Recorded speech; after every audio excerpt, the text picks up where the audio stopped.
தேவனுடைய பரிசுத்த நாமத்திற்கு ஸ்தோத்திரம் உண்டாவதாக. தேவன் நம்மை பாதுகாத்து வழி நடத்துகிறார் என்கின்ற பொழுது ஆண்டவர் எல்லா விதத்திலும் நம்மை தாங்குகிறார் என்கின்ற பொழுது நிச்சயமாக அவருக்கு நன்றி உள்ள பிள்ளைகளாய் வாழ்ந்திருக்க வேண்டும் என்பதை நாம் தெரிந்து கொள்ள வேண்டும். இம்மட்டுமாய் நம்மை வழி நடத்துகிறவர் நம்மோடு கூட இருக்கிறார். எல்லா விதத்திலும் நமக்கு பக்கபலமாய் நின்று கொண்டிருக்கிறார். எனவே தான் இந்த பரிசுத்தமான நாளிலே அவருடைய பரிசுத்தத்திற்குள்ளாக வாழ்வதற்கு நமக்கு ஒரு பெரிய பாக்கியத்தை தேவன் கொடுத்திருக்கிறார். நாம் தொடர்ந்து படித்துக் கொண்டிருக்கிறோம். ஏன் கொள்ளை நோய்களை ஆண்டவர் அனுமதிக்கிறார்? தேவனுடைய பிள்ளைகள் வேதத்தை ஆராய்ந்து பார்க்கின்ற பொழுது அந்த வேதத்தில் சொல்லப்பட்டிருக்கிற ஒவ்வொரு சம்பவத்திலும்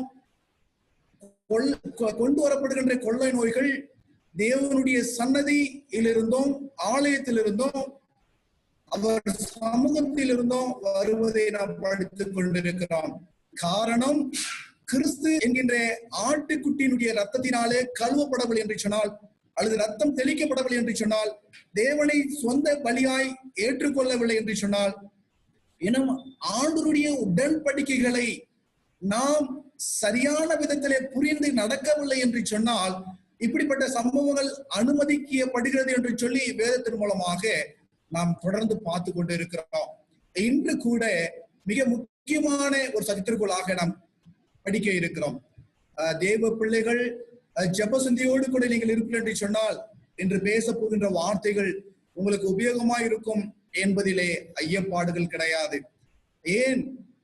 தேவ செய்தியை தேவனுடைய ஆவி உள்ள பிள்ளைகள் மட்டும்தான் அதனுடைய ஆழத்தையும் அதனுடைய அர்த்தத்தையும் புரிந்து கொள்ள முடியும் என்பதை அறிந்து கொள்ள வேண்டும். உங்களுடைய மத்தியிலே இந்த நாளிலே கொண்டு வருகின்ற செய்தி ஒருவேளை நீங்கள் கேள்விப்பட்டிருந்தாலும் இதை நீங்கள் இன்னும் அதிகமாய் அறிந்து கொள்ள வேண்டும் என்கின்ற ஆவலோடு கூட அநேக மணித்துளிகளை ஆண்டுடைய பாதத்திலே செலவு செய்து ஆண்டுடைய செய்தியை உடைய மத்தியிலே கொண்டு வருகின்ற ஒரு பெரிய பாக்கியத்தை பெற்றிருக்கிறேன். எனவே தேவனுடைய பிள்ளைகள் சபத்தோடு கூட காத்திருக்கும்படியாய் ஜெபிக்கிறேன். நம்முடைய கண்களை மூடுவோம். எங்கள் நல்ல தகப்பனே, இந்த அருமையான வேலைக்காக நன்றி செலுத்துகிற ஐயா. பரலோகத்தில் வருகின்ற இந்த செய்திக்காக நாங்கள் சோஸ்தரிக்கிறோம் அப்பா.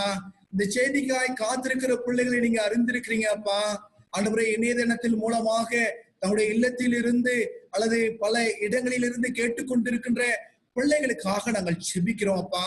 இன்னும் கேட்க போற பிள்ளைகளுக்காக நாங்கள் செபிக்கிறோம். தேவ ஆவியானவருடைய அனுக்கிரகத்தை பெற்று ஆண்டவருடைய அபிஷேகத்தை புரிந்து கொள்வதற்கு ஏதுவாக எங்களுடைய கண்களை திறந்தருளுங்க. இன்னும் நாளுக்கு நாள் உமோடு கூட நாங்கள் வாழ்வதற்கு இந்த சமயங்களை நாங்கள் பயன்படுத்திக் கொள்ள எங்களுக்கு உதவி செய்யுங்க. எங்களுடைய மத்தியிலே அசைவாடுங்க. வாங்கப்பா, எங்களோடு கூட வாங்கய்யா. எங்களை அபிஷேகப்படுத்துங்கப்பா. எங்களை ஒப்பு கெடுக்கிறோம். கிறிஸ்துவின் மூலம் கேட்கிறோம் பிதாவே, ஆமேன். கடந்த முறை நாம் பார்த்த பொழுது ரோமர் 11:27 நான் அவங்களுடைய பாவங்களை நீக்கும் பொழுது இதுவே நான் அவர்களோடு செய்யும் உடன்படிக்கை என்று எழுதியிருக்கிறது. அப்ப உடன்படிக்கையினுடைய நோக்கம் என்னவென்றால், எல்லா உடன்படிக்கைகளும் பாவத்தை நீக்க வேண்டும் என்று நாம் கற்றுக்கொண்டிருக்கிறோம்.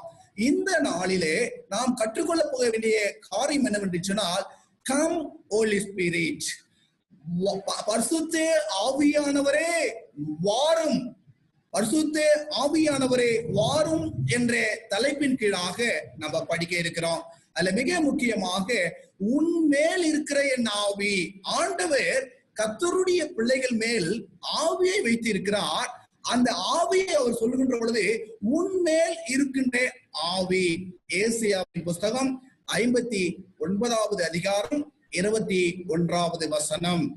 ஐசையா 59:21 உன் மேல் இருக்கிற என் ஆவியும் நான் உன் வாயில் அருளையும் இது முதல் என்றென்றைக்கும் உன் வாயிலிருந்தும் உன் சந்ததி வாயிலிருந்தும் உன் சந்ததியினுடைய சந்ததியின் வாயிலிருந்தும் நீங்குவதில்லை கர்த்தர் சொல்லுகிறார். இது எனக்கு அவரோடு கூட என் உடன்படிக்கை என்று கர்த்தர் சொல்கிறார். அப்ப என்ன உடன்படிக்கை? அநேக உடன்படிக்கைகளை பார்த்தோம். இது தேவனுடைய பிள்ளைகளோடு கூட, அது மிக முக்கியமாய் அவருடைய வாயிலே வார்த்தைகளிலே ஆண்டவர் அபிஷேகிக்கின்ற ஆவியானவரை கொடுப்பேன் என்கின்ற ஒரு உடன்படிக்கை. ஏன் இதை நான் சொல்லிக் கொண்டிருக்கிறேன், இந்த உடன்படிக்கை குறித்து அதிகமா படிச்சு கொண்டிருக்கிறோம் அப்படின்னா, அநேக பிள்ளைகள் உடன்படிக்கை எல்லாம் அழிஞ்சு போச்சு, புதிய உடன்படிக்கைன்னு சொல்லி தேவனுடைய பிரமாணம் இல்லாத உடன்படிக்கை சொல்லிக் கொண்டிருக்கிறார்கள். அப்ப பழைய ஏற்பாட்டிலே ஆவியானவர் கூட தான் உடன்படிக்கையாய் கொடுக்கப்பட்டார். அப்ப புதிய ஏற்பாடு வருகின்ற போது ஆவியானவர் இல்லாமல் போய்விடுவாரா அல்லது ஆவியானவர் மாற்றப்படுவாரா? இல்லை என்பதை தான் இந்த நாளிலே நாம் படிக்க போகிறோம். தேவனுடைய பிள்ளைகளுக்காக ஆண்டவர் ஆவியானவரை உடன்படிக்கையாக கொடுத்திருக்கிறார் என்கிற சத்தியம் இந்த ஏசியாவின் மூலமாக நமக்கு வந்து கொண்டிருக்கிறது. ஆகாய் 2:5, ஆகாய் 2:5, நீங்கள் எகிப்திலிருந்து புறப்பட்ட பொழுது நான் உங்களோடு உடன்படிக்கை பண்ணின வார்த்தையின்படியே என் ஆவியானவரும் உங்கள் நடுவில் நிலை கொண்டிருப்பார், பயப்படாதேயுங்கள். ஏன் நீங்க ஆவியானவர் குறித்த கலக்கங்கள் சபையிலே காணப்பட்டு கொண்டிருக்கிறது. அநேக சபைகளிலே ஆவியானவரை தவறுதலாய் புரிந்து கொண்டு அதன் மூலமாக உலகத்தின் பொல்லாத ஆவிகளினாலே வழி நடத்துகிற பிள்ளைகள் இருக்கின்ற பொழுது வேதம் தெளிவாய் சொல்கிறது, ஆண்டவர் எகிப்திலிருந்து அவர்கள் புறப்படுகின்ற பொழுது இஸ்ரவேல் மக்கள் அவங்களோடு கூட அவருடைய வாயினுடைய வார்த்தையோடு கூட உடன்படிக்கையினுடைய ஆவியானவர் நிலை கொண்டிருப்பார் என்று சொல்வது. ஏன் ஆவியானவர் இல்லை என்று சொன்னால் எப்படி பாவத்தை கண்டித்து நிறுத்த முடியும்? ஆவியானவர்கள் என்று சொன்னால் யார் சுத்திகரிக்க முடியும்? ஆவியானவர்கள் என்று சொன்னால் யார் பரிசுத்தமாக்க முடியும்? இது எல்லாம் ஆவியானுடைய வேலை அல்லவா? எனவே எகிப்திலிருந்து புறப்படுகின்ற பொழுதே அவர்களுக்கு ஆவியானவரை குறித்ததான தாகத்தையும் ஆவியானவரை குறித்ததான சத்தியத்தை கூட கொடுப்பதை நம்மால் காணக்கூடும். வேதத்திலே ஆவியானவர் என்று சொல்கின்ற பொழுது இன்னொரு ஆவியை குறித்து நம்ம சொல்லுது. ஆவி என்றால் இன்னைக்கு மனுஷனோட மத்தியில வித்தியாசமா எடுத்துக் கொள்கிறார்கள். உருவம் இல்லை அல்லது பலவிதமான தவறான கருத்துக்களை மனதில் வைத்துக் கொண்டிருக்கிறார்கள். அதை நாம் பின்பாக நாம் படிப்போம். இப்பொழுது மனுஷனுடைய ஆவியை குறித்து நாம் படிக்க போகிறேன். ஆவி, ஆத்மா, சரீரம் என்கின்ற பொழுது இன்னைக்கு தத்துவ உலகம் கூட குழம்பி போய்விடுகிறது. அல்லது தத்துவ ஞானி என்று சொல்லுகிறவர்கள் அல்லது தியாலஜியன் என்று சொல்லுகிறவர்கள் என்ன செய்து விடுகிறார்கள் என்று சொன்னால் ஏமாந்து போகிறார்கள். வேதத்தின் அடிப்படையில் இல்லாமல் தங்களுடைய சொந்த அறிவை பயன்படுத்தி தங்களுடைய சொந்த ஞானங்களை பயன்படுத்தி தவறாய் சென்று கொண்டிருக்கிறார்கள். வேதம் சொல்றது மனுஷனுடைய ஆவி. நீதிமொழிகள் 20:27 Proverbs 20:27 மனுஷனுடைய ஆவி கர்த்தர் தந்த தீபமாய் இருக்கிறது, அது உள்ளத்தில் உள்ளவைகள் எல்லாம் ஆராய்ந்து பார்க்கும். அப்ப வேதம் நமக்கு சொல்லிக்கொண்ட காரியங்களை தெளிவாய் புரிந்து கொள்ள வேண்டும். மனிதனுக்கு ஒரு ஆவி உண்டு. அந்த ஆவி எப்படி இருக்கிறதாம்? தீபமாய் இருக்கிறது. ஏன் என்றால் கர்த்தர் கொடுத்தது. இந்த ஆவியினுடைய திறன் என்ன என்று நாம் பார்க்கின்ற பொழுது உள்ளத்தில் உள்ளவைகள் எல்லாம், நம்முடைய உள்ளத்தில் என்ன இருக்கிறதோ அல்லது நாம் எண்ணத்தை புரிந்து கொள்ள வேண்டுமோ அல்லது நம்முடைய எண்ணத்தில் ஏக்கங்கள் என்ன காரியங்கள் இருக்கிறதோ அல்லது இந்த உலக சம்பந்தமாய் எந்த ஞானத்தை நாம் அறிந்து கொள்ள வேண்டுமோ எல்லாவற்றையும் அறிந்து கொள்வதற்கு ஏதுவாக தேவாதி தேவன் உருவாக்குகின்ற பொழுது மனிதனுடைய ஆவியை தீபமாக ஆராய்ச்சி செய்கின்ற ஒரு ஆவியாக கொடுத்திருக்கிறார் என்பதை நாம் புரிந்து கொள்ள வேண்டும். யோபு 33:4 ஜோப் 33:4 தேவனுடைய ஆவியானவர் என்னை உண்டாக்கினார், சர்வ வல்லவருடைய சுவாசம் எனக்கு உயிர் கொடுத்தது. அப்ப மனிதனுடைய ஆவி என்னவா? தீபம் என்று பார்த்தோம். யார் உருவாக்கினார்? அநேக கேள்விகள் இருக்கிறது. ஒருவேளை இது தியாலஜிக்கலா நம்ம இது ஒரு வசனத்தை மாத்திரம் நம்ம படிக்கல. உங்களுக்கு ஏதாவது சந்தேகங்கள் இருக்கும்னு சொன்னா நீங்க அப்புறமா நீங்க தொலைபேசியின் மூலமாக என்ன பண்ணலாம், நீங்க கேட்டு தெரிந்து கொள்ளலாம். ஆனால் வேதம் தெளிவாய் சொல்கிறது தேவனுடைய ஆவியானவர் என்னை உண்டாக்கினார் என்று யோபினுடைய புஸ்தகத்திலே சொல்லப்பட்டிருப்பதை நாம் அறிந்து கொள்ள வேண்டும். அப்பொழுது சிருஷ்டிப்பிலே பிதாவானவர் இயேசு கிறிஸ்துவானவர் இங்கே நாம் பார்க்கிறோம் ஆவி ஆனவருடைய பங்களிப்பு இருப்பதை நம்மால் உணர்ந்து கொள்ள முடியும். நீங்களும் நானும் மனிதனாக உயிருள்ள சுவாச மனிதனாக ஆத்மாவாக நாம் இருக்கிறோம் என்று சொன்னால் அதற்கு ஒரு காரணம், தேவனுடைய ஆவியானவர் என்னை சிருஷ்டித்திருக்கிறார். அவருடைய சுவாசம், சர்வ வல்லவருடைய சுவாசம் எனக்கு உயிர் கொடுக்கப்பட்டிருக்கிறது என்று சொல்லி வேதம் எனக்கு சொல்லுகிறது. ஜெனிசிஸ் 2:7, ஆதியாகமம் 2:7, தேவனாகிய கர்த்தர் மனிதனை பூமியின் மண்ணிலே உருவாக்கி ஜீவ சுவாசத்தை அவன் நாசிலே ஊதினார், மனுஷன் ஜீவ ஆத்மாவானான். அப்பொழுது நம்முடைய சுவாசம் என்ன? தேவன் கொடுத்த சுவாசத்தை தான் தீபம் என்று யோபு புஸ்தகத்திலே சொல்லப்பட்டிருக்கிறது. இங்கே நாம் தெளிவா தெரிந்து கொள்கிறோம், தேவன் மனிதனை உருவாக்குகின்ற பொழுது அவருடைய நாசியிலே அவருடைய ஜீவ சுவாசத்தை கொடுத்தார். எனவே இன்று யாராய் இருந்தாலும், எந்த மதத்தாய் சார்ந்தவர்களாய் இருந்தாலும், எந்த இனத்தை சார்ந்தவர்களாய் இருந்தாலும், எப்படிப்பட்டவர்களாய் இருந்தாலும், அவருக்குள்ளாக அல்லது கடவுள் இல்லை என்று சொல்லுவனுடைய உள்ளத்தில் கூட, அவருடைய நாசில் கூட ஓடுவது நம்முடைய தேவனுடைய சர்வ வல்லவருடைய சுவாசம் என்பதை நாம் மறந்து போய்விடக் கூடாது. எனவே ஆண்டவர் மண்ணிலே அவனை உருவாக்குகின்ற பொழுது அவனுக்கு ஜீவ சுவாசத்தை கொடுத்தார். அப்ப ஜீவ சுவாசம் மனிதனுக்குள்ளாய் வந்த பொழுது அந்த ஜீவ சுவாசத்தை மாற்றி களைவதற்கு, அதை அப்புறப்படுத்துவதற்கு இந்த உலகத்திலே சாத்தானானவன் பாவத்தை உள்ளே கொண்டு வந்தான். அதைதான் ஏசாயாவின் புஸ்தகத்தை 30:1 நாம் பார்க்கிறோம். பாவத்தோடு பாவத்தை கூட்டும்படி என்னை அல்லாமல் ஆலோசனை பண்ணி என் ஆவியை அல்லாமல் தங்களை மூடிக்கொள்ள பார்க்கிறார்கள். வேதம் சொல்லுகிறது, நாம், அதாவது மனித குலம் தேவனுடைய ஆவியினால் உருவாக்கப்பட்டது, சர்வ வல்லவருடைய சுவாசத்தை கொண்டிருந்தது. ஆனால் பாவம் வந்த பொழுது என்ன நடக்கிறது?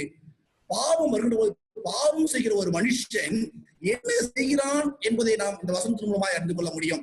ஏசாயாவின் மூலமாக ஆண்டவர் பேசுகிறார். ஒரு மனுஷன் ஒரு பாவம் செய்கின்ற பொழுது இன்னொரு பாவம் செய்கின்ற பொழுது பாவம் வளர்ந்து கொண்டே இருக்கிறது. நமக்குள்ளா இருக்கிற ஆவியானவர் நம்மை விட்டு அப்புறப்பட்டு கொண்டிருக்கிறார் என்பதை வசனம் நாம் பார்த்து கொள்ள முடியும். என் ஆவியை அவர்கள் உபயோகிக்கவில்லை.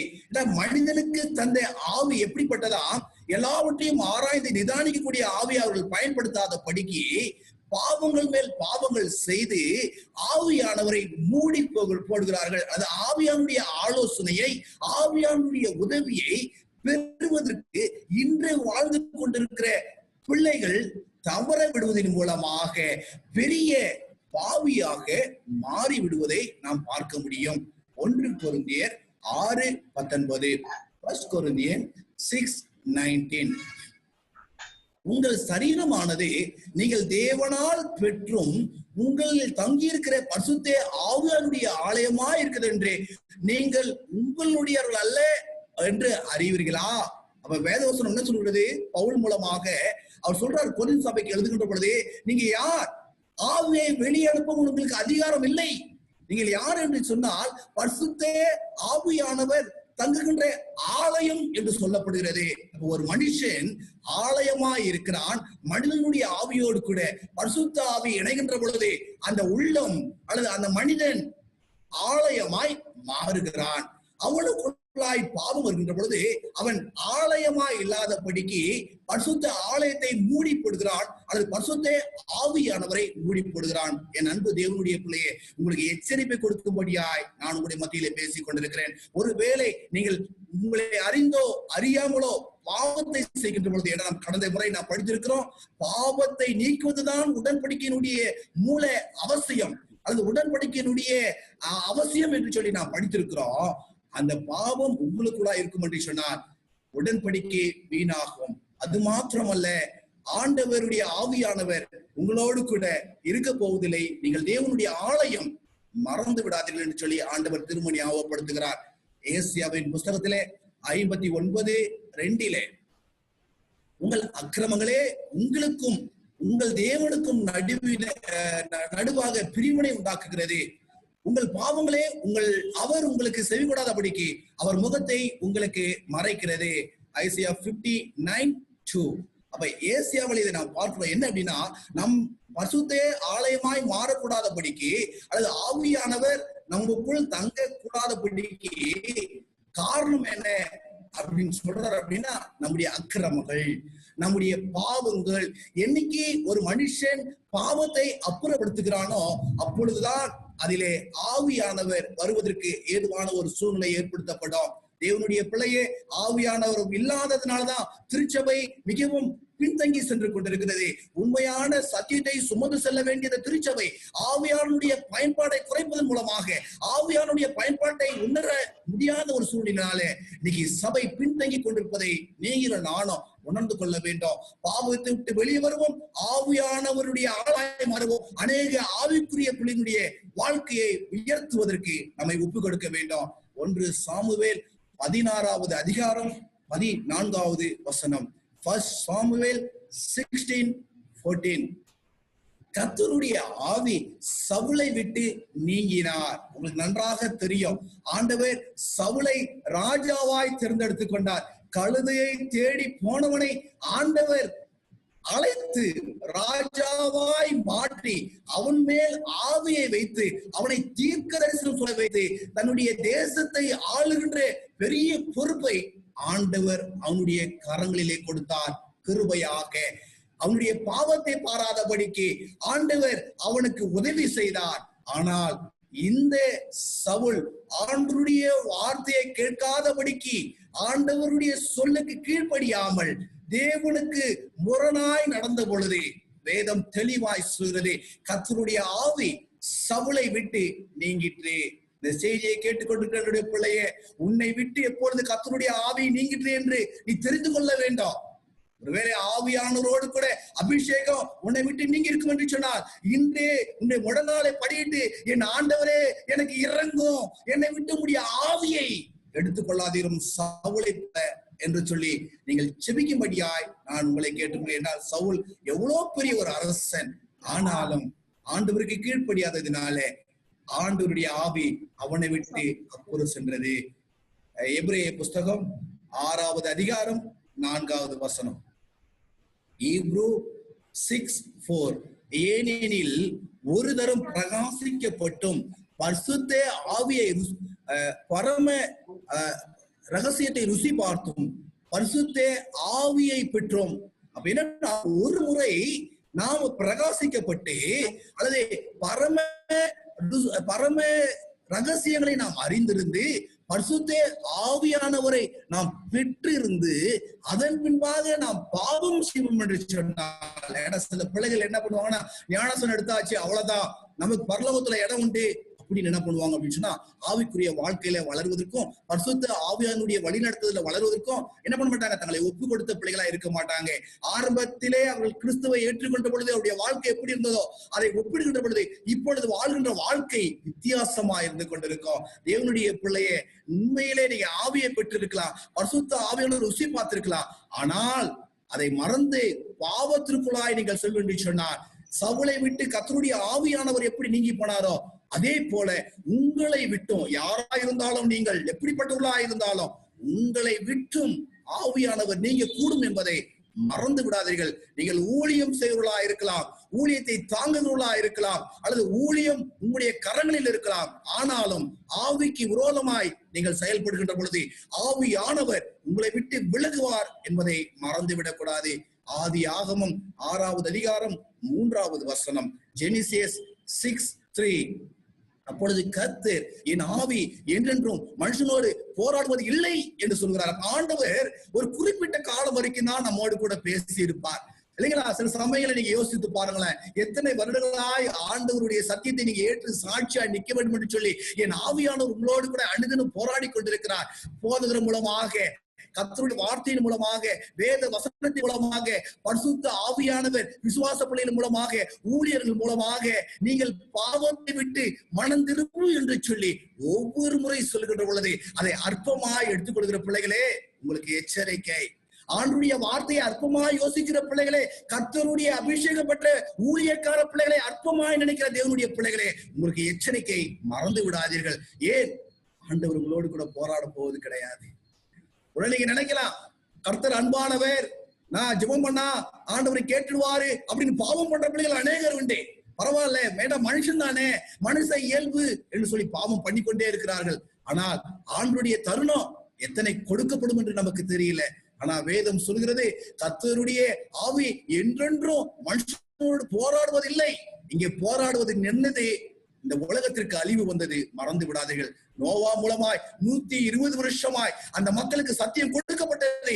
திருந்துவதற்கு எதுவான ஒரு அமைப்பு அங்க காணப்படவில்லை, அல்லது சத்தியத்தை ஏற்றுக்கொள்வதற்கு எதுவான ஒரு மக்கள் அங்கே காணப்படவில்லை. எனவே தான் இந்த உலகம் அழிவதற்கு எதுவாய் ஒரு சூழ்நிலை ஆண்டவர் மனமில்லாமல் இந்த உலகத்தை தண்ணீரினாலே அழித்ததை நாம் அறிந்திருக்கிறோம். என்னுடைய பிள்ளைய, உன் வாழ்க்கையில திருந்தவில்லை என்று சொன்னால் அழிவு உண்டு என்பதை மறந்து விடாதீர்கள். சங்கீதங்களின் புஸ்தகம் 51:11, சாம் 51:11, உமது சமூகத்தை விட்டு என்னை தள்ளாமலும் உமது பரிசுத்த ஆவியை என்னிடத்திலிருந்து எடுத்துக்கொள்ளாமலும் இருக்கும். இது நல்லா தெரியும். இது தாவீது என்ன பண்றாரு அப்படின்னா, பச்சைபாலியிடம் தவறு செய்து விட்டு அப்பொழுது அவர் சொல்லுகின்ற வார்த்தை தான் இது. அவருக்கு நன்றாய் தெரியும். சவுலினுடைய அனுபவத்தை கண்கூடாய் பார்த்தவர் இந்த தாவீது. சவுலுக்கு பொல்லாதாவி வந்த பொழுது கர்த்தருடைய ஆவி அவனை விட்டு அப்புறப்பட்டு பொல்லாதாவி அவனை ஆட்கொண்ட பொழுது அவனுக்கு இசைக்கருவியை வாசித்தவர் இந்த தாவீது. அந்த தாவீது அவருடைய அனுபவத்தை கண்கூடாய் பார்த்தவர். இப்போது பாவம் பண்ணி நிற்கின்ற பொழுது ஒரு பயம் அவருக்குள்ளாய் வருகிறது, ஒரு கலக்கம் வருகிறது. ஆண்டவரே, நானும் சவுலை போல பாவியாய் மாறி போனேன். ஆண்டவரே, எனக்குள்ள இருக்கிற அவருக்கு எப்படி ஆவியானவரை எடுத்து விட்டீரோ அதே போல எனக்குள்ள இருக்கிற ஆவியை எடுத்து விடாதீங்க ஆண்டவரே, என்னை மன்னிங்க, என்னுடைய உள்ளந்திரைகளை பாருங்க என்று சொல்லி பரிசுத்த ஆவிக்காக கதறுகிறார். என்னுடைய பிள்ளைய, நீ கதற வேண்டும். இந்த மணித்துளிகளிலே, இந்த ஓய்வு நாளிலே நீ இல்லம் இருக்கின்ற பொழுது, வேதத்தை திறக்கின்ற பொழுது, ஒவ்வொரு பிள்ளையும் வேதத்தை திறக்கின்ற பொழுது கதற வேண்டும். ஏன்? ஆவியானவர் வருகின்ற பொழுது, பாவத்தை குறித்து கண்டித்துணர்த்துகின்ற பொழுது, அந்த பாவத்தில் வாழ்ந்து கொண்டிருக்கிற ஒவ்வொரு பிள்ளைகளும் தாவீதை போல கதற வேண்டும். இல்லை என்று சொன்னால் சவுலுக்கு நேர்ந்த கதி நேரும் என்பதிலே எந்த ஒரு ஐயப்பாடும் இல்லை. என் பிரியமான தேவனுடைய பிள்ளைகளே, ஆண்டவர் உங்களுக்கு தருணத்தை கொடுக்கிறார். இந்த கிருபையின் காலங்களை எத்தனை காலம் என்று சொல்ல முடியாது, என்ன நடக்கும் என்று சொல்ல முடியாது. இந்த கொள்ளை நோயினுடைய காலங்களில யாருக்கு என்ன வரும் என்று சொல்ல முடியாது. உன்னை நெருங்குவதற்கு முன்பாக உன்னை ஆண்டவருக்கு நீ ஒப்புக்கொடு. யோவான் 3:5, ஜான் 3:5. இயேசு பிரதித்திரமாக, ஒருவன் சலத்தினாலும் ஆவியினாலும் பிறவாவிட்டால் தேவனுடைய ராஜ்யத்தில் பிரவேசிக்க மாட்டான் என்று மெய்யாகவே மெய்யாகவே உனக்கு சொல்லுகிறேன். அப்ப ஆண்டவர் திருவா சொல்றாரு, ஒரு மனுஷன் ஆவியை இழந்துட்டான். ஏண்டா, பாவம் பண்ணும் பொழுது மனுஷனுடைய ஆவி இந்த உலக பிரகாரமான ஆவியாய் மாறிவிட்டது. இதை குறித்து நாம் பிறகு நாம் படிப்போம். என்னென்ன ஆவிகள் இந்த உலகத்தில் இருக்கிறது, மனுஷனுடைய ஆவிகளை பொல்லாப்புக்குள்ளாய் நடத்த என்பதை நான் அப்புறமாய் நாம் படிப்போம். ஆனால் வேதம் தெளிவாய் சொல்கிறது, ஒரு மனுஷன், பாவம் பண்ணின மனுஷன், ஆதாம் ஏவாள் பாவம் பண்ணாம இருந்தாங்கன்னா அவருடைய கதைகள் வேறு. அல்லது நீங்களும் நானும் பாவம் பண்ணாமல் பிறந்திருந்தோம் என்று சொன்னால் நம்முடைய கதைகள் வேறு. ஆனால் இப்போ இந்த உலகத்தில் இருக்க ஒவ்வொரு மனுஷனும் பாவியா இருப்பதினாலே ஆண்டவர் ஒரு தருணத்தை கொடுக்கிறார். எனவே தான் ஜலத்தினாலும் ஆவியினாலும் பிரவாவிட்டால் தேவனுடைய ராஜ்யத்தில் பிரவேசிக்க மாட்டேன் என்று மெய்யாகவே மெய்யாகவே சொல்லுகிறேன். இங்கே ஜலம் என்கின்ற பொழுது ஞானஸ்தானத்தை குறிக்கும். தேவனுடைய பிள்ளைகளே, அநேகர் ஞானஸ்தானத்தை குறித்து ஏளனம் நினைத்துக் கொண்டிருக்கிறீர்கள். ஞானஸ்தானம் எடுத்த பிள்ளைகள் அதனுடைய மகிமையை உணராமல் வாழ்ந்து கொண்டிருக்கிறீர்கள். அல்லது ஞானஸ்தானம் எடுக்க வேண்டிய வயதில் இருக்கிற பிள்ளைகள் அதை உதறி தள்ளி கொண்டிருக்கிறீர்கள். அதனுடைய மகத்துவத்தை அறியாதபடிக்கு, உங்களை நீங்கள் ஆயத்தப்படுத்தாதபடிக்கு, உங்களுடைய பாவத்திலே வாழ்ந்து கொண்டு ஞானஸ்தானம் வேண்டும் என்று சொல்லி காத்துக் கொண்டிருக்கிறீர்களா? இல்லை, அதை விட்டு வெளியே வாங்க. ஜடத்தினாலும் ஆவினாலும் பிறக்கல அப்படின்னு சொன்னா வேதம் தெளிவாக சொல்கிறது, தேவனுடைய ராஜ்யத்துல பிரவேசிப்பதற்கு உங்களுக்கு அனுமதி இல்லை என்று வேதம் சொல்லுகிறது. அப்போது ஞானஸ்தானம் எடுக்க வேண்டும் என்றால் என்ன புரிந்து கொள்ள வேண்டும்? உன்னை முழுவதுமாய் பாவத்திலிருந்து கழுவதற்கு உன்னை ஒப்படைக்கின்ற ஒரு வேலைதான் அந்த ஞானஸ்தானம் உன்னை ஆயத்தப்படுத்துகிறது. இன்னொரு வார்த்தை வருகிறது, ஆவியினால் பிரவாவிட்டால். அப்ப ஆவி என்பதை நாம் தெளிவாக தெரிந்து கொள்ள வேண்டும். எந்த மனுஷன் ஆவியினாலே வழிநடத்தப்படவில்லையோ, எந்த மனுஷன் பரிசுத்த ஆவியிலே நடக்கலையோ, அவர்களுக்கு பரலோக ராஜ்யத்திற்குள்ள பிரவேசிக்க முடியாதுன்னு நான் சொல்லல. வேதம், இயேசு கிறிஸ்துவே அதை சொல்வதை நாம் புரிந்து கொள்ள முடியும். சங்கீதங்களின் புஸ்தகம் 51:10, சாம்ஸ் 51:10. தேவனே, சுத்த இருதயத்தை என்னில் சிருஷ்டியும், நிலைவரமான ஆவியை என் உள்ளத்தில் புதுப்பியும். தாவீது அழுகிறார். ஏண்டா, அவர் இந்த திருமுழுக்கை பத்தி அருமையாய் அறிந்திருந்தார். அவர் பாவம் செய்கின்ற பொழுது அந்த பாவத்துடைய தன்மையை அவர் அறிந்திருந்தார். ஆண்டவரே, எனக்குள்ளா இருக்கிறது நிலவரமான ஆவி இல்லை, ஆனால் என் தேவன் என்னை உருவாக்கின்ற பொழுது தேவன் தந்த தீபம் என்னுடைய நிலவரமான ஆவியை மனிதனுக்கு தேவனுடைய உன்னதமான சர்வ வளருடைய சுவாசத்தை ஆண்டவர் கொடுத்தார். ஆனால் அந்த சுவாசம் இப்பொழுது நிலைவரமா இல்லை. ஆராய்ந்து பார்க்கக்கூடிய அந்த ஆவி இப்பொழுது ஆண்டவருடைய வசனத்தை கூட நோக்குவதற்கு கவனம் இல்லாமல் சென்று கொண்டிருக்கிறது. எனவேதான் அவர் கதறினார், ஆண்டவரே, என் மனிதனுடைய ஆவியை நிலவரப்படுத்துங்க, அதற்கு மேலாக பரிசுத்த ஆவியை என்னை விட்டு எடுத்துக்கொள்ளாதபடி இருங்க என்று சொல்லி தாவீது சொல்வதை நான் பார்க்க முடியும். என் அன்பு பிள்ளையே, மனிதனுடைய ஆவி முழுமை அடைய வேண்டும் சொன்னால் அதில் பரிசுத்த ஆவி இணைய வேண்டும், தேவனுடைய ஆவி அதிலே இணைய வேண்டும் என்று சொல்லி நாம் அறிந்து கொள்ள வேண்டும். ஆதியாகமம் 41வது அதிகாரம் 38வது வசனம். Genesis 41:38. அப்பொழுது பார்வோன் தன் ஊழியக்காரரை நோக்கி, தேவ ஆவியை பெற்ற இந்த மனுஷனை போல வேறு ஒருவன் உண்டோ என்றான். ஏன்னா இந்த பார்வோனை பத்தி நமக்கு தெளிவாய் தெரியும். ஏன்னா இப்படிப்பட்ட பார்வோன், இஸ்ரவேல்ல உன் தேவன் யார் என்று கேள்வி கேட்ட பார்வோன், அந்த சமுதாய சார்ந்தவர்கள் நீங்க யோசித்து பாருங்களேன். ஏன்னா அவர்களுக்கு யார் தெய்வம் என்பது முக்கியம் அல்ல, அவர்கள் தெய்வமா இருக்க வேண்டும் என்பதுதான் அவர்களுக்கு முக்கியம். அது கல்லையோ மண்ணையோ அவர்கள் வணங்கி கொண்டிருப்பார்கள். அது அவர்கள் நாங்கள் நாயத்தினுடைய குமாரர்கள், அதாவது சூரியன் மூலமாய் பிறந்த வம்சம் என்று சொல்லி சூரிய வம்சம் என்று சொல்லிக் கொள்வார்கள். ஆனால் அவர்கள் இப்பொழுது பார்க்கிறார்கள், ஒரு மனிதனை பார்க்கிறார்கள், வித்தியாசம் பார்க்கிறார்கள். எல்லாருக்குள்ளும் மனிதனுடைய ஆவி இருக்கு, ஆனால் இந்த மனிதனுக்குள்ளாக அதை தாண்டியும் மேலாக தேவனுடைய ஆவி இருப்பதை அவரால் உணர்ந்து கொள்ள முடியும். என் தேவனுடைய பிள்ளைய, உனக்குள்ளாக எந்த ஆவி இருக்கிறது? இங்கு யோசேப்பை பார்த்த மாத்திரத்திலே பார்வோன் தெரிந்து கொண்டார், தேவனை பெற்ற ஆவி போல மனுஷன் வேற ஒருவரும் இல்லை. உன்னை பார்க்கிறதா சொல்றாங்களா? எத்தனை வருஷமா கிறிஸ்துவ பிள்ளையா இருக்கிற, எத்தனை வருஷமா செபிக்கிற, எத்தனை வருஷமா ஊழியக்காரனா இருக்கிற, எத்தனை வருஷமா மூப்பரா இருக்கிற, யாராவது ஒருவர் உங்களை பார்த்து இவர்களுக்குள்ளாக விசேஷமாய் தேவனுடைய ஆவி உண்டு என்று சொல்லி சொல்ற அனுபவத்தை நீங்க பெற்றிருக்கிறீங்களா? அப்படி பெறல அப்படின்னா சாட்சியான வாழ்க்கை தேவை. தேவனுடைய பிள்ளையே, உன்னை சொல்ல வேண்டும், உன்னிடம் தேவனுடைய ஆவியை பார்க்க வேண்டும். இங்க நம்ம என்னாகமத்துல வாசிப்போம், Numbers 14:24. என்னாகமம் 14:24. என்னுடைய தாசனாகிய காலேப் வேறு ஆவியை உடையவனாயிருந்தபடியால் உத்தமமாய் என்னை பின்பற்றி வந்தபடியால் அவன் போய் வந்த தேசத்திலே அவனை சேர பண்ணுவேன், அவன் சந்ததியார் அதை சுதந்திரித்துக் கொள்வார்கள். இப்ப ஆண்டவர் பார்க்கிறார். அப்ப ஆண்டவர் என்னன்னா, மனிதனுடைய ஆவியோடு கூட ஒரு மனுஷனை பார்ப்பது கிடையாது. ஆண்டவர் எப்பொழுது எப்படி பார்க்கிறாருன்னா, ஒரு மனிதனுக்குள்ளாக இருக்கிற மனுஷ ஆவி இருக்கின்ற பொழுது அவனுக்குள்ளாக வேற ஆவி, அதாவது தேவனுடைய ஆவி இருக்க வேண்டும் என்று சொல்லி, அது வேற ஆவினா பரிசுத்த ஆவி இருக்க வேண்டும் என்று சொல்லி ஆண்டவர் விரும்புகிறார் அல்லவா? அதுதான் இங்க பாக்குறோம். அவர் காலேப்பை பார்த்து சொல்றாரு, அவனுக்குள்ள வேற ஆவி இருக்கு, உங்களுக்குள்ள எந்த ஆவி இருக்கு? ஏன்னா இன்னைக்கு கலக்கத்தின் ஆவி அநேகரோடு கூட இருக்கிறது, இன்னைக்கு எரிச்சலின் ஆவி அநேகரோடு கூட இருக்கு, இன்னைக்கு பொல்லாத ஆவி அநேகரோடு கூட இருக்கு, இன்னைக்கு பொறாமையினுடைய ஆவி அநேகரோடு கூட இருக்கு, இன்னைக்கு போட்டியினுடைய ஆவி அநேகரோடு கூட இருக்கு, உலகத்தினுடைய ஆவி, வஞ்சிக்கிற ஆவி அநேகரோடு கூட இருந்து அவளை தாறுமாறாக்கி கொண்டிருக்கிறது. இன்னைக்கு அநேக கர்த்தருடைய பிள்ளைகளுடைய வாழ்க்கையில கூட உண்மையான ஆவி இல்லாமல் போலியான ஆவியின் மூலமாக தங்களை ஏமாற்றி, தங்களுடைய கூட்டத்தை ஏமாற்றி, தங்களை சார்ந்த விசுவாச பிள்ளைகளை ஏமாற்றி கொண்டிருக்கிற ஆவி கிறிஸ்துவ உலகத்திலே நிலைத்திருக்கின்ற பொழுது தேவன் வேற ஆவியை உன்னுடைய வாழ்க்கையில பார்க்க விரும்புகிறார். என் அன்பு தேவனுடைய பிள்ளைய, இந்த செய்தியை நீ எங்கிருந்து கேட்டாலும் உனக்குள்ள இருக்கிற ஆவி மனித ஆவி இல்ல, மனிதனுடைய பாவஸ்தவமான ஆவி கிடையாது, வேறு ஆவியை என் ஆண்டவர் விரும்புகின்ற பொழுது எவ்விதமாய் வாழ்க்கை வாழ்ந்து கொண்டிருக்கிறாய். நீ பைபிள் வாசிக்கலாம், நீ செபிக்கலாம், ஊழியம் செய்யலாம், அநேக ஆத்துமாக்களை நீ ஆதாயப்படுத்திக் கொண்டிருக்கலாம், பெரிய பிரசங்கியாரா இருக்கலாம், அல்லது ஆயிரமாய் நீ அநேக பிள்ளைகளை உனக்கு முன்னாடி மண்டியிட வைக்கலாம், தேவனுடைய பிள்ளைய. ஆனா ஆண்டவர் பார்க்கிற வேற பரிசுத்த ஆவியானவர் உனக்குள்ள இல்லை அப்படின்னா பரலோகத்தை உன்னால சுதந்திரிக்க முடியாது. என்னாகமம் 27:18, Numbers 27:18. கர்த்தர் மோசேயை நோக்கி, ஆவியை பெற்றிருக்கிற புருஷனாகிய யோசுவா என்னும் நூனின் குமாரனை தெரிந்து கொண்டே அவன் மேல் உன் கையை வை. ஆண்டவர் தெரிந்து கொள்றாருங்க. இங்க மோசேவுக்கு பிள்ளைகள் இருந்தாங்க, மோசேவுக்கு பிள்ளைகள் இருந்தாங்க, ஆண் பிள்ளைகள். ஆனாலும் ஆண்டவர் யாரை தேர்ந்தெடுக்கிறார் என்பதை நீங்கள் புரிந்து கொள்ள வேண்டும்.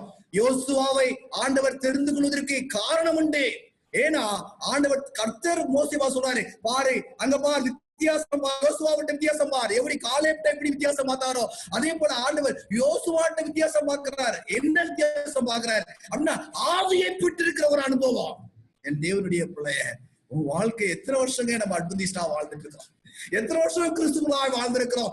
ஒரு நாள் 1 மணி நேரம் உன்னை பார்க்கிற பிள்ளைங்க ஆவியை பெற்றவர், அட்லீஸ்ட் மற்றவங்க இல்லைனாலும் சரி, உன் ஆண்டவர் ஆவியை பெற்ற புருஷன் என்று சொல்லி உன் பேரை சொல்லி சொல்ல முடியுமா? என் தேவனுடைய பிள்ளைய, உன் வாழ்க்கையை மாற்று. இந்த கடைசி காலத்துல வாழ்ந்து கொண்டிருக்கோம், என்ன வேணாலும் நடக்கலாம், மாற்று.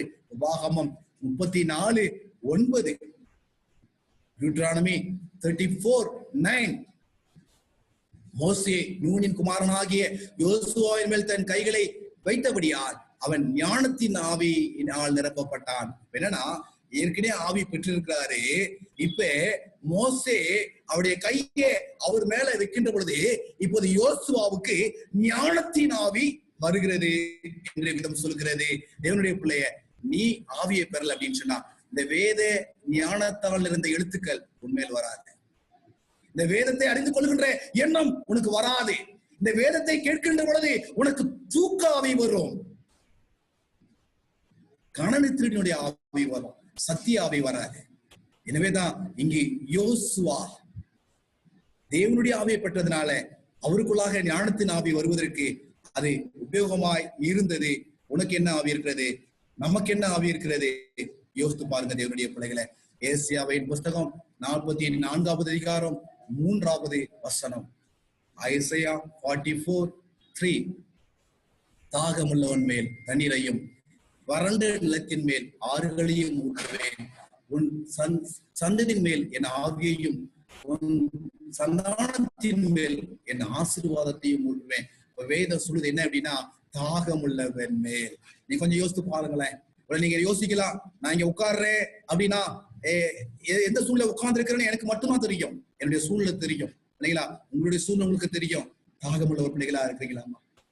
இன்னைக்கு ஆண்டுடைய பரிசுத்தமான ஓய்வு நாள், இந்த ஓய்வு நாள்ல என் ஆண்டுடைய வார்த்தை எனக்கு கிடைக்காதா, என் ஆண்டுடைய அபிஷேகம் எனக்கு கிடைக்காதா, என் ஆண்டுடைய பரிசுத்தம் கிடைக்காதா என்று தாகமா இருக்கிற பிள்ளைகள் மட்டும்தான் இந்த ஓய்வு நாளுடைய அனுபவத்தை பெற்றுக் கொள்ள முடியும், இந்த ஓய்வு நாளுடைய மகத்துவத்தை பெற்றுக் கொள்ள முடியும், இந்த ஓய்வு நாளுடைய ஆசீர்வாதத்தை பெற்றுக் கொள்ள முடியும். எனவேதான் வேதம் சொல்கிறது, ஆவியானவர் எல்லாருக்கும் வரப்போறது கிடையாது. உங்க கண்ணு எதிர்க்க அடுத்தவர்களுக்கு ஆவியானவர் வரும், ஆனா உங்களுக்கு வராது. ஏன் அப்படின்னா, உங்களுடைய ஆவிக்குரிய வாழ்க்கை தாகம் இல்லாத இருக்கின்ற பொழுது எப்படிங்க ஆண்டவர் ஆவியானவரை கொடுத்தார்? வேதம் தெளிவா சொல்கிறது, தாகமுள்ளவன் மேல் தண்ணீரை ஊற்றுவார், அதே போல அந்த சந்ததி மேல ஆறுகளை உருவாக்குவார், ஊற்றுகளை உருவாக்குவார். ஆவியானவர் ஊற்றுகின்ற பொழுது அந்த சந்ததி ஆசீர்வதிக்கப்படும். ஏன்? அவர் தேவ ஆவியானவர் என்பதை நாம் மறந்துவிடக் கூடாது. தேவனுடைய பிள்ளைய, மனிதன் ஆவியோடு கூட தேவ ஆவியானவர் இணைந்தால்தான் ரட்சிப்பு என்பதை நாம் மறந்துவிடக்கூடாது. தேவ ஆவியானவர் மத்தேயுவின் புஸ்தகத்திலே 28வது அதிகாரம் 19வது வசனம், மேத்யூ 28:19, நீங்கள் புறப்பட்டு போய் சகல ஜாதிகளையும் சீஷராக்கி பிதா குமாரன் பரிசுத்த ஆவியின் நாமத்திலே அவர்களுக்கு ஞானஸ்நானம் கொடுங்கள் என்று சொல்லி ஆண்டவர் சொல்றாரு. அப்ப என்ன அப்படின்னா, பிதா குமாரன் பரிசுத்த ஆவி. அப்ப இந்த மூன்றிலே ஒருவராய் இருப்பவர் தான் இந்த பரிசுத்த ஆவி.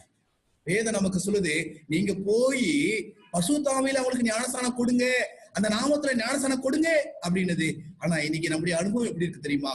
நம்மளே பரிசுத்த ஆவி யார், எங்கே என்று கேட்கின்ற அனுபவத்துக்குள்ளாய் நாம் கடந்து சென்று கொண்டிருந்தோம் என்று சொன்னால், நம்மை போல பரிந்தபிக்கிறவர் இந்த உலகத்தில் வேறு யாரும் இருக்க முடியாது. தேவனுடைய பிள்ளைகளை, பரிசுத்த ஆவியானவர் மூவரில் ஒருவராய் சொலிப்பவர், மூவரில் ஒருவராய் இருப்பவர் என்பதை நாம் மறந்துவிடக் கூடாது.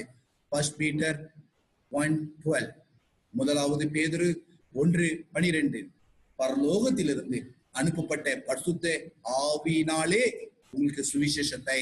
அப்ப அந்த ஆவியானவர் யார்? மூன்றிலே ஒருவராயிருப்பவர். அது மாத்திரமல்ல, பரலோகத்திலிருந்து இறங்கியவர் என்பதை நாம் மறந்துவிடக் கூடாது. எதற்காக?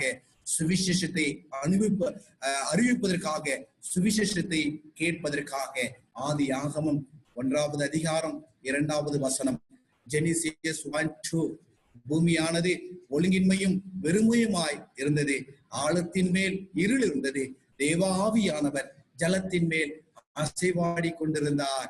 வேதம் என்ன சொன்னா, அந்த உலகம் படைக்கப்படுவதற்கு முன்பாக, மனிதன் உருவாவதற்கு முன்பாக, வெளிச்சம் உண்டாக கடவுது என்பதற்கு முன்பாக தேவாவியானவர் ஜலத்தின் மேல் அசைவாடி கொண்டிருந்தார். இந்த அசைவு என்று சொல்கின்ற பொழுது ஆங்கிலத்தில் பார்த்தோம் என்றால் moved upon the faces of the waters அப்படின்னு. என்னன்னா, ஒரு கோழி எவ்விதமாய் தன்னுடைய முட்டையை அடை காப்பதற்கு அமர்ந்திருக்கிறதோ அதே விதமாக இந்த உலகத்தை பாதுகாப்பதற்காக, இந்த உலகத்தை அசைப்பதற்காக, இந்த உலகத்தை ஆண்டோருக்குள்ளாய் வழிநடத்துவதற்காக தேவ ஆவியானவர் அசைவாடி கொண்டிருந்தார் என்று சொல்லி வேதம் சொல்வதை பார்க்க கூடும்.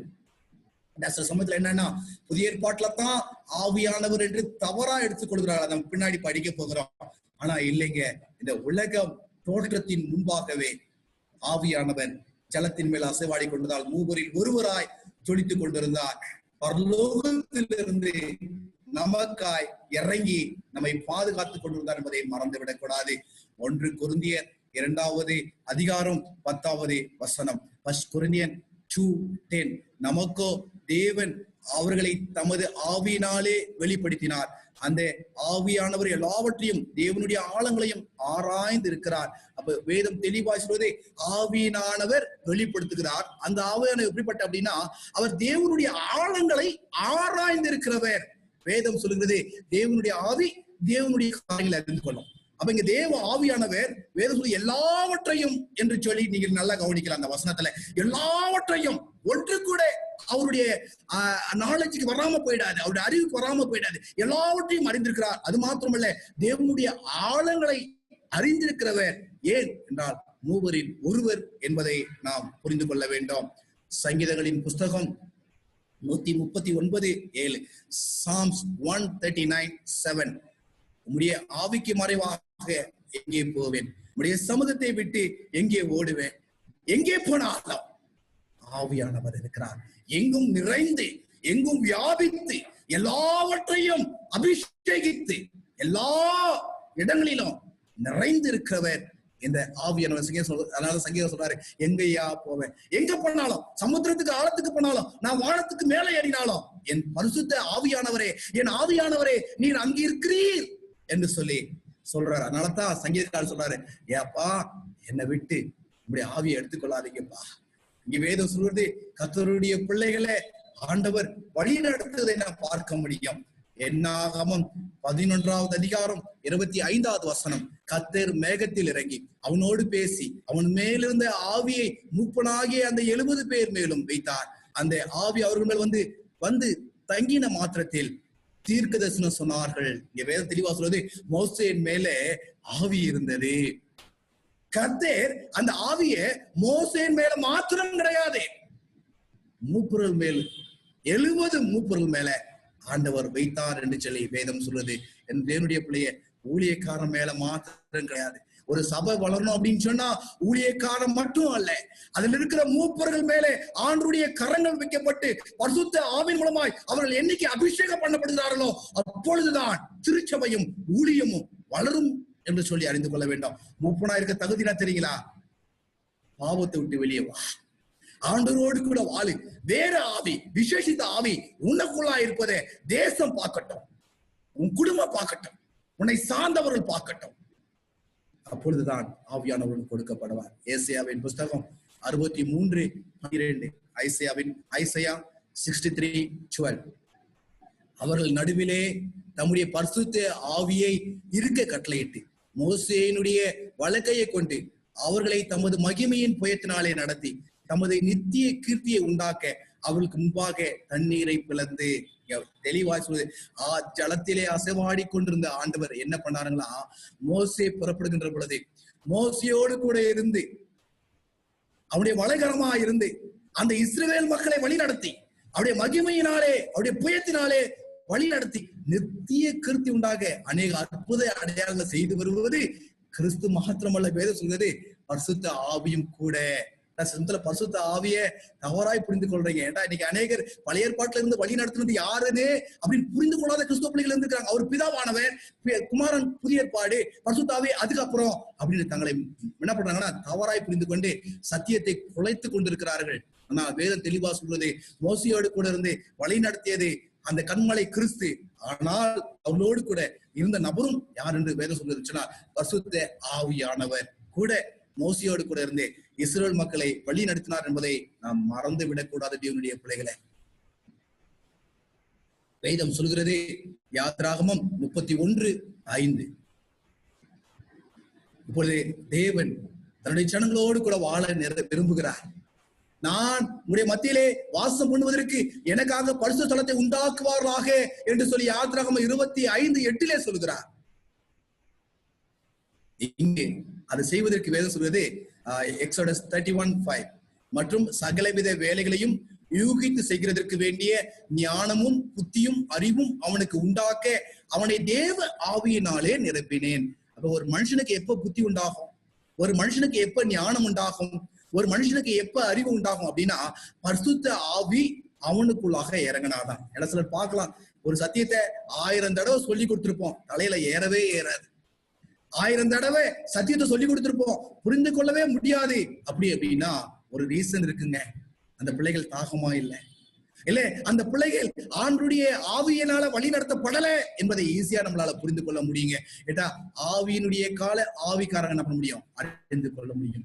வேதம் சொல்லாதே தேவனுடைய பிள்ளைகளுக்கு ஞானத்தை கொடுக்கிறார், புத்தியை கொடுக்கிறார், அறிவை கொடுக்கிறார். தெரியுங்களா, ஆண்டுடைய சபையில ஆண்டுடைய ஆசரிப்பு கூடாரத்துல தேவனுடைய நாமத்திற்கு மகிமையா எழுந்து நிற்பதற்கு உங்களை பூஸ்ட் பண்றது கிடையாது, உங்களை மேன்மைப்படுத்துவதற்கு கிடையாது, உங்களை உயர்த்துவதற்கு கிடையாது, உங்களுடைய சொந்த பெருமைக்கு கிடையாது, சுயத்திற்கு கிடையாது, தேவனுடைய ஆலயத்தினுடைய மேன்மைக்கு என்பதை மறந்து விடக்கூடாது. தேவனுடைய பிள்ளைகளை வாசிப்போம். இங்க நம்ம பார்க்கின்ற பொழுது இஸ்ரவேல் மக்களோடு கூட மோசையோடு கூட இருந்த தேவன் நியாயாதிபதி காலங்களிலே நியாயாதிபதி கூட இருப்பதை நாம் பார்க்க முடியும். நியாயாதிபதிகள் 6:34, Judges 6:34.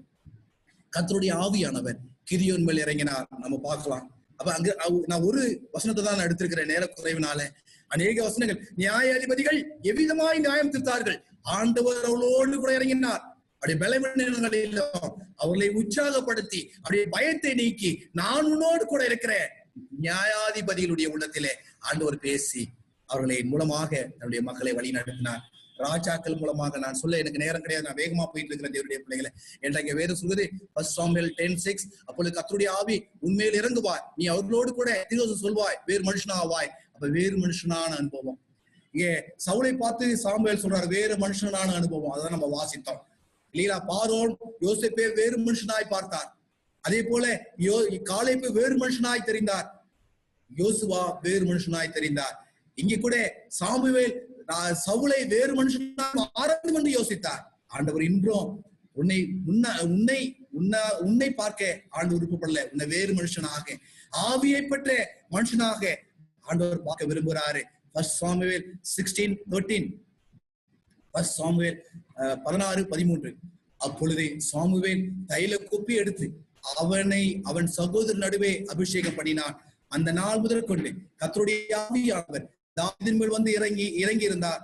சாமுவேல் இருந்து ராமாவுக்கு போய்விட்டான். அங்கே வேறு சொல்லுது அந்த நாள் முதல் கொண்டு அபிஷேகம் பண்ணப்பட்டிருக்கிறீங்களா தேவனுடைய பிள்ளைகள்? நீங்க நம்ம மற்ற திருச்சபையார் அபிஷேகம் என்று பேசிக் கொண்டிருக்கிறார்கள். இல்ல, எந்த தேவனுடைய பிள்ளைகள் ஆண்டுடைய கட்டளைக்கு கீழ்ப்படுகிறார்களோ, ஆண்டுடைய உடன்படிக்கை கீழ்ப்படுகிறார்களோ, ஆண்டுடைய சத்தியத்துக்கு கீழ்ப்படுகிறார்களோ, அவர்கள் மீது கிருபையாக இரக்கமாக சத்தியமாக ஆண்டவர் அபிஷேகத்தை ஊற்றுகிறார். எனவே தான் இங்கே தாவீது மேல் அபிஷேகம் இறங்கியது. எந்த மனுஷன் அபிஷேகத்தினால் வழி நடத்தப்படுகிறானோ அவன் ஆவியின் மூலமாய் வழி நடத்தப்படுவான் என்பதை புரிந்து கொள்ள வேண்டும். தாவீது வீரோடு இருந்த காலங்களெல்லாம் ஆவியான அவர்களோடு கூட இருந்தார். அதுக்கப்புறம் சொல்றார், தாவீதை பார்த்து என் இருதயத்துக்கு ஏற்றவன், ஏண்டா அவனுடைய தவறுகளில் கூட அவன் மன்னிப்பு கேட்டதன் மூலமாக வாழ முடிந்தான். நீங்களும் நானும் யோசிக்கலாம், ஐயோ நான் தவறிட்டனே, இப்படி நிலை என்ன உண்டு மன்னிப்பு. ஆனால் திரும்ப தப்பு என்று தெரிந்த சத்தியத்தை அறிந்து தவறுகின்ற பொழுதே பாவ மன்னிப்பு இல்லை என்பதையும் புரிந்து கொள்ள வேண்டும். என்னுடைய பிள்ளையே, ஆண்டவர்கிட்ட மண்டியிடு, ஆண்டவர்கிட்ட கேளு, வேற ஆவிக்கு ஆண்டவர்கிட்ட காத்துரு. 2 சாமுவேல் 23:2, 2 சாமுவேல் 23:2. கர்த்தருடைய ஆவியானவர் என்னை கொண்டு பேசினார், அவருடைய வசனம் என் நாவில் இருந்தது. இப்ப தாவீது அழகா சொல்றார், என்னோடு கூட ஆவியானவர் இருக்கிறார். என்னை கொண்டு ஆவியானவர் பேசுறாரு. என்ன சொல்ல முடியுமா தேவனுடைய பிள்ளைகளை? என்னால் உறுதியாய் சொல்ல முடியும், என்னோடு கூட இப்பொழுது என் ஆவியானவர் உங்களுடைய மத்தியிலே உரையாடி கொண்டிருக்கிறார் என்று என்னால் உறுதியாக சொல்ல முடியும். அந்த உறுதி தாவீதுக்குள் இருந்தது. தாவீதுக்குள் இருந்த உதவி இந்த டேவிட்டுக்குள் இருப்பதை என்னால் உணர முடிகிறது தேவனுடைய பிள்ளைகளை. ஏன் அப்படின்னா அவருடைய ஆவியானவர் இருக்கின்ற போது அவருடைய வசனத்தை என்ன பண்ண முடியும்? சொல்லுகின்ற பிரகாரம் அவருடைய வசனம் என் நாவில் இருக்கிறது என்று சொல்லி தைரியமாய் அவரால் சொல்ல முடிந்தது. நீங்கள் சொல்ல முடியுமா? வேதத்தை வாசிக்கிற பிள்ளைங்க, வேதத்தை போதிக்கிற பிள்ளைங்க, வேதத்தை அறிந்திருக்கிற பிள்ளைங்க, பேச்சுக்கு சொல்லக்கூடாது, ஏதோ சொல்லணும் அப்படின்னு கிடையாது. நீங்களும் ஆராய்ச்சி பாருங்க, ஆண்டவர் உங்கள்கிட்ட பேசுவார். தேவ ஆவியானவர் உங்களுக்குள்ள அசைவாடுவதை உங்களால் உணர முடியும். பேருக்கா இது வரைக்கும் இந்த ஆவியானவர் இருக்குன்னு சொல்லி பொய்யான ஆவியை நம்பிட்டு இருக்கிறியா? ஆண்டவர்கிட்ட முழங்கால் பண்ணிடு, உங்களுக்குள்ள இருக்கிற ஆவி என்ன ஆவின்னு சொல்லி ஆண்டவர் ஈஸியா காமிச்சு கொடுப்பாரு. தானியேல் 4:18, Daniel 4:18, நேபுகாத்நேச்சர் என்னும் ராஜாவாகிய நான் கண்ட சொப்பனம் இதுவே. இப்பொழுது பெல்தஷாரே, பரிசுத்த தேவனுடைய ஆவி உனக்குள் இருக்கிறது என்று அறிந்திருக்கிறேன். பாருங்களேன், ராஜா அறிஞ்சிருக்கிறார், நேபுகாத்நேச்சர் அறிஞ்சிருந்தார். யாரு? தானியேல் ஒரு தீர்க்கதரிசி.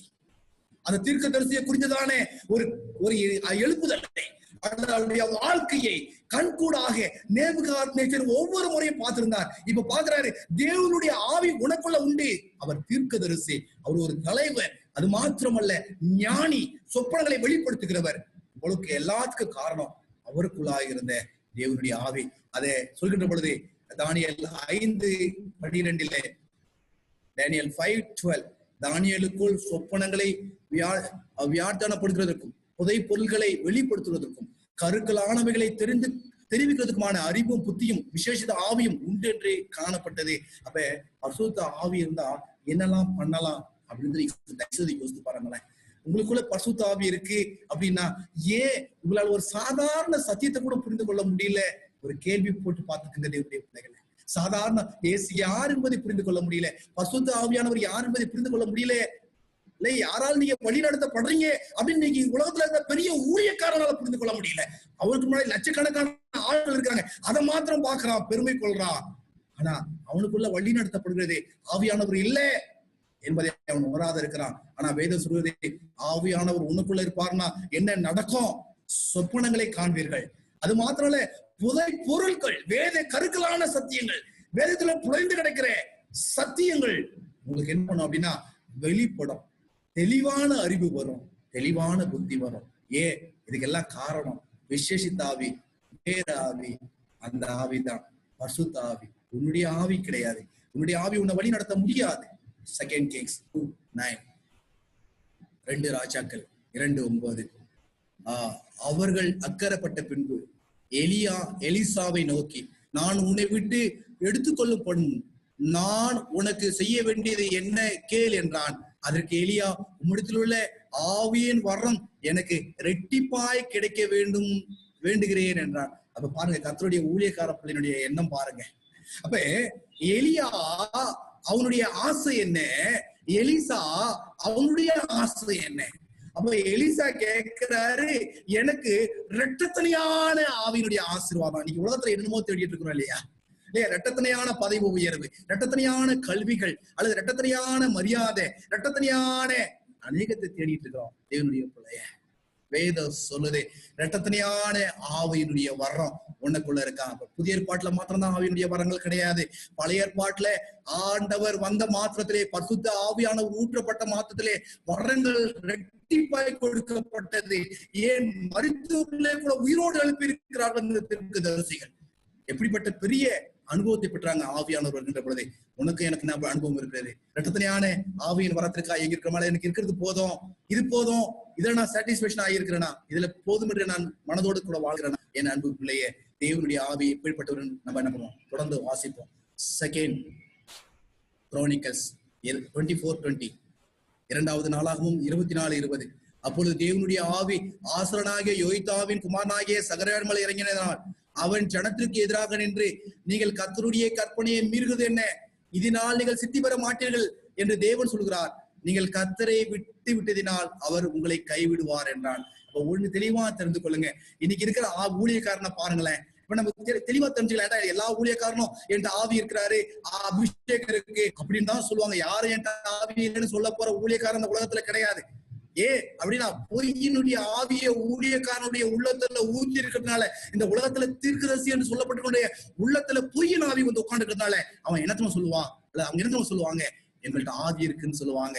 ஆனா அந்த ஆவி சரியானதா தப்பானதான்னு தேவனுடைய பிள்ளைகள் புரிந்து கொள்ள முடியும், கர்த்தருடைய பிள்ளைகள் புரிந்து கொள்ள முடியும், விசுவாச பிள்ளைகள் புரிந்து கொள்ள முடியும். இன்னைக்கு மகிமைக்காய் அலைந்து கொண்டிருக்கிறார்கள், புகழுக்காய் அலைந்து கொண்டிருக்கிறார்கள், கூட்டத்திற்காய் அலைந்து கொண்டிருக்கிறார்கள், காணிக்கைக்காய் அலைந்து கொண்டிருக்கிறார்கள். ஆனால் கர்த்தருடைய பிள்ளை சொல்றாரு தெளிவா, தேவனுடைய ஆவி என்று ஆசாரியன் மேல் வந்த பொழுது, அவர் யோய்தாவின் குமாரனாகிய சகரியாவின் மேல் வந்து இறங்கின பொழுது அவன் சொல்றான், கர்த்தருடைய கற்பனையை மீறுகிறது என்ன? ஆவியானவர் வந்தா கர்த்தருடைய கற்பனையை மீறுவதே ஆவியானவர் உணர்த்துவார். ஆனா இன்னைக்கு இருக்கிற ஊழியக்காரன் தீர்க்கதரிசி என்று சொல்லி தன்னைத்தானே ஏமாற்றிக் கொள்றவன், கற்பனை ஒளிந்தது, கற்பனை முடிந்தது, கற்பனை வேணாம் அப்படின்னு சொல்ற ஆவி என்ன ஆவின்னு நீங்க வேதத்தை வைத்து ஜபத்தோடு கூட நீங்க ஆண்டுடைய திருசமூகத்துல மண்டிட்டீங்கன்னா ஆண்டவர் உங்களுக்கு வெளிப்படுத்துவார் என்னுடைய பிள்ளைய. நான் யாரையும் குறை சொல்வதற்காக நான் பேசல. ஏண்டா இங்க நான் வேதத்தை ஆராய்ந்த அனுபவத்துல நான் பார்க்கின்ற பொழுது, ஆவியானவர் வருகின்ற பொழுது கற்பனை மீறுவதென்ற என்றுதான் ஊழியக்காரன் கேட்க முடியும். கற்பனை வேணான்னு சொல்றான் அப்படின்னா அவன் ஊழியக்காரன் இல்ல. மறந்து விடாதீங்க என்னுடைய பிள்ளைகளை. அப்படின்னா இப்படிப்பட்ட ஒரு வித்தியாசம் இந்த கடைசி காலத்துல யார் ஆண்டருடைய ஊழியக்காரன், ஆண்டருடைய ஊழியக்காரன் இல்ல, எது தேவனுடைய சத்தியம், எது தேவனுடைய சத்தியம் இல்ல அப்படின்னு தேவனுடைய பிள்ளைகள் அறிந்து கொள்வதற்கு தேவன் வேதத்தை படிக்கிற பிள்ளைகளுக்கு தெளிவாய் வேதத்துல போட்டிருக்காரு. கற்பனை இல்லை என்று சொல்கிறவன் யார் என்பதை நீங்க புரிந்து கொள்ளுங்க. செகண்ட் Chronicles 24:21, 2வது நாளாகமம் 24:21. அதனாலே அவர்கள் அவனுக்கு விரோதமாய் கட்டுப்பாடு பண்ணி கர்த்தருடைய ஆலய பிரகாரத்தில் ராஜாவினுடைய கற்பனையின்படி அவனை கல்லெறிந்து கொன்றார்கள். தெளிவாய் பாருங்க, கர்த்தருடைய பிள்ளை ஆசாரியன் தீர்க்கதரிசியாக எழுந்து நின்று அவர் பேசுறாரு, ஏயா கர்த்தருடைய கற்பனையை மீறீங்க அப்படின்ட்டு. அங்க என்ன கிடைக்கு, ராஜா உட்பட என்ன செய்யறாங்க அப்படின்னா கர்த்தருடைய ஆலய பிரகாரத்திலே அவரை கொண்டுட்டாங்க. நீங்க அதுக்கு அடுத்த வருஷம் நான் போடல, ஏன்னா நேர குறைவினால தெளிவா புரிந்து கொள்ளுங்க. அவர் கர்த்தர் பார்த்துக்குவார், ஆவியானவர் பார்த்துக் கொள்வார் அப்படின்னே மதிக்கிறாருங்க தேவனுடைய ஊழியக்காரன் ஆசாரிய. அது மாத்திரம் ஆசாரிய குமாரன் தீர்க்கதரிசி அப்படின்னா நீ கற்பனையை கைகோள் என்று சொல்லுகின்ற ஊழியக்காரனுக்கு மதிப்பு கிடையாது, மதிப்பு கொடுக்க மாட்டாங்க. அவளை கல்லால் அடித்து கொள்வதற்கு சமமாக அவர்களை அவமதிப்பார்கள். ஆனா கற்பனை ஒளிந்து போச்சு என்று சொல்கிற ஊழியக்காரனை தூக்கி தலையில நிறுத்தி அதன் மூலமாய் சீர்கட்டு கொண்டிருக்கிறார்கள் இந்த கடைசி காலத்துல வாழ்கிற தேவனுடைய பிள்ளைகள். என் தேவனுடைய பிள்ளைய, அப்படிப்பட்ட பிள்ளைகள் ஒருவனாய் நீ இருப்பாய் என்று சொன்னார், ஒரு மகளாய் நீ இருப்பாய் என்று சொன்னார். தேவன் பேசுவதற்கு உன் மனதை திற, தேவனுக்கு உன்னுடைய உள்ளத்தை திற. ஆண்டவர் உன்னோடு பேச, உன்னை அபிஷேகிக்க, உண்மையான சத்தியின் பாதையில வழி நடத்த, கற்பனையின் பாதையில வழி நடத்த ஆண்டவர் சித்தம் கொண்டிருக்க. வாசிப்போம் சகரியாவின் புஸ்தகம் 7வது அதிகாரம் 12வது வசனம். சகரியா 7:12. வேதத்தையும் சேனைகளின் கர்த்தர் தம்முடைய ஆவியின் மூலமாய் முந்தின தீர்க்கதரிசிகளை கொண்டு சொல்லெழுப்பின வார்த்தைகளையும் கேளாதபடிக்கு தங்கள் இருதயத்தை வைரமாக்கினார்கள்.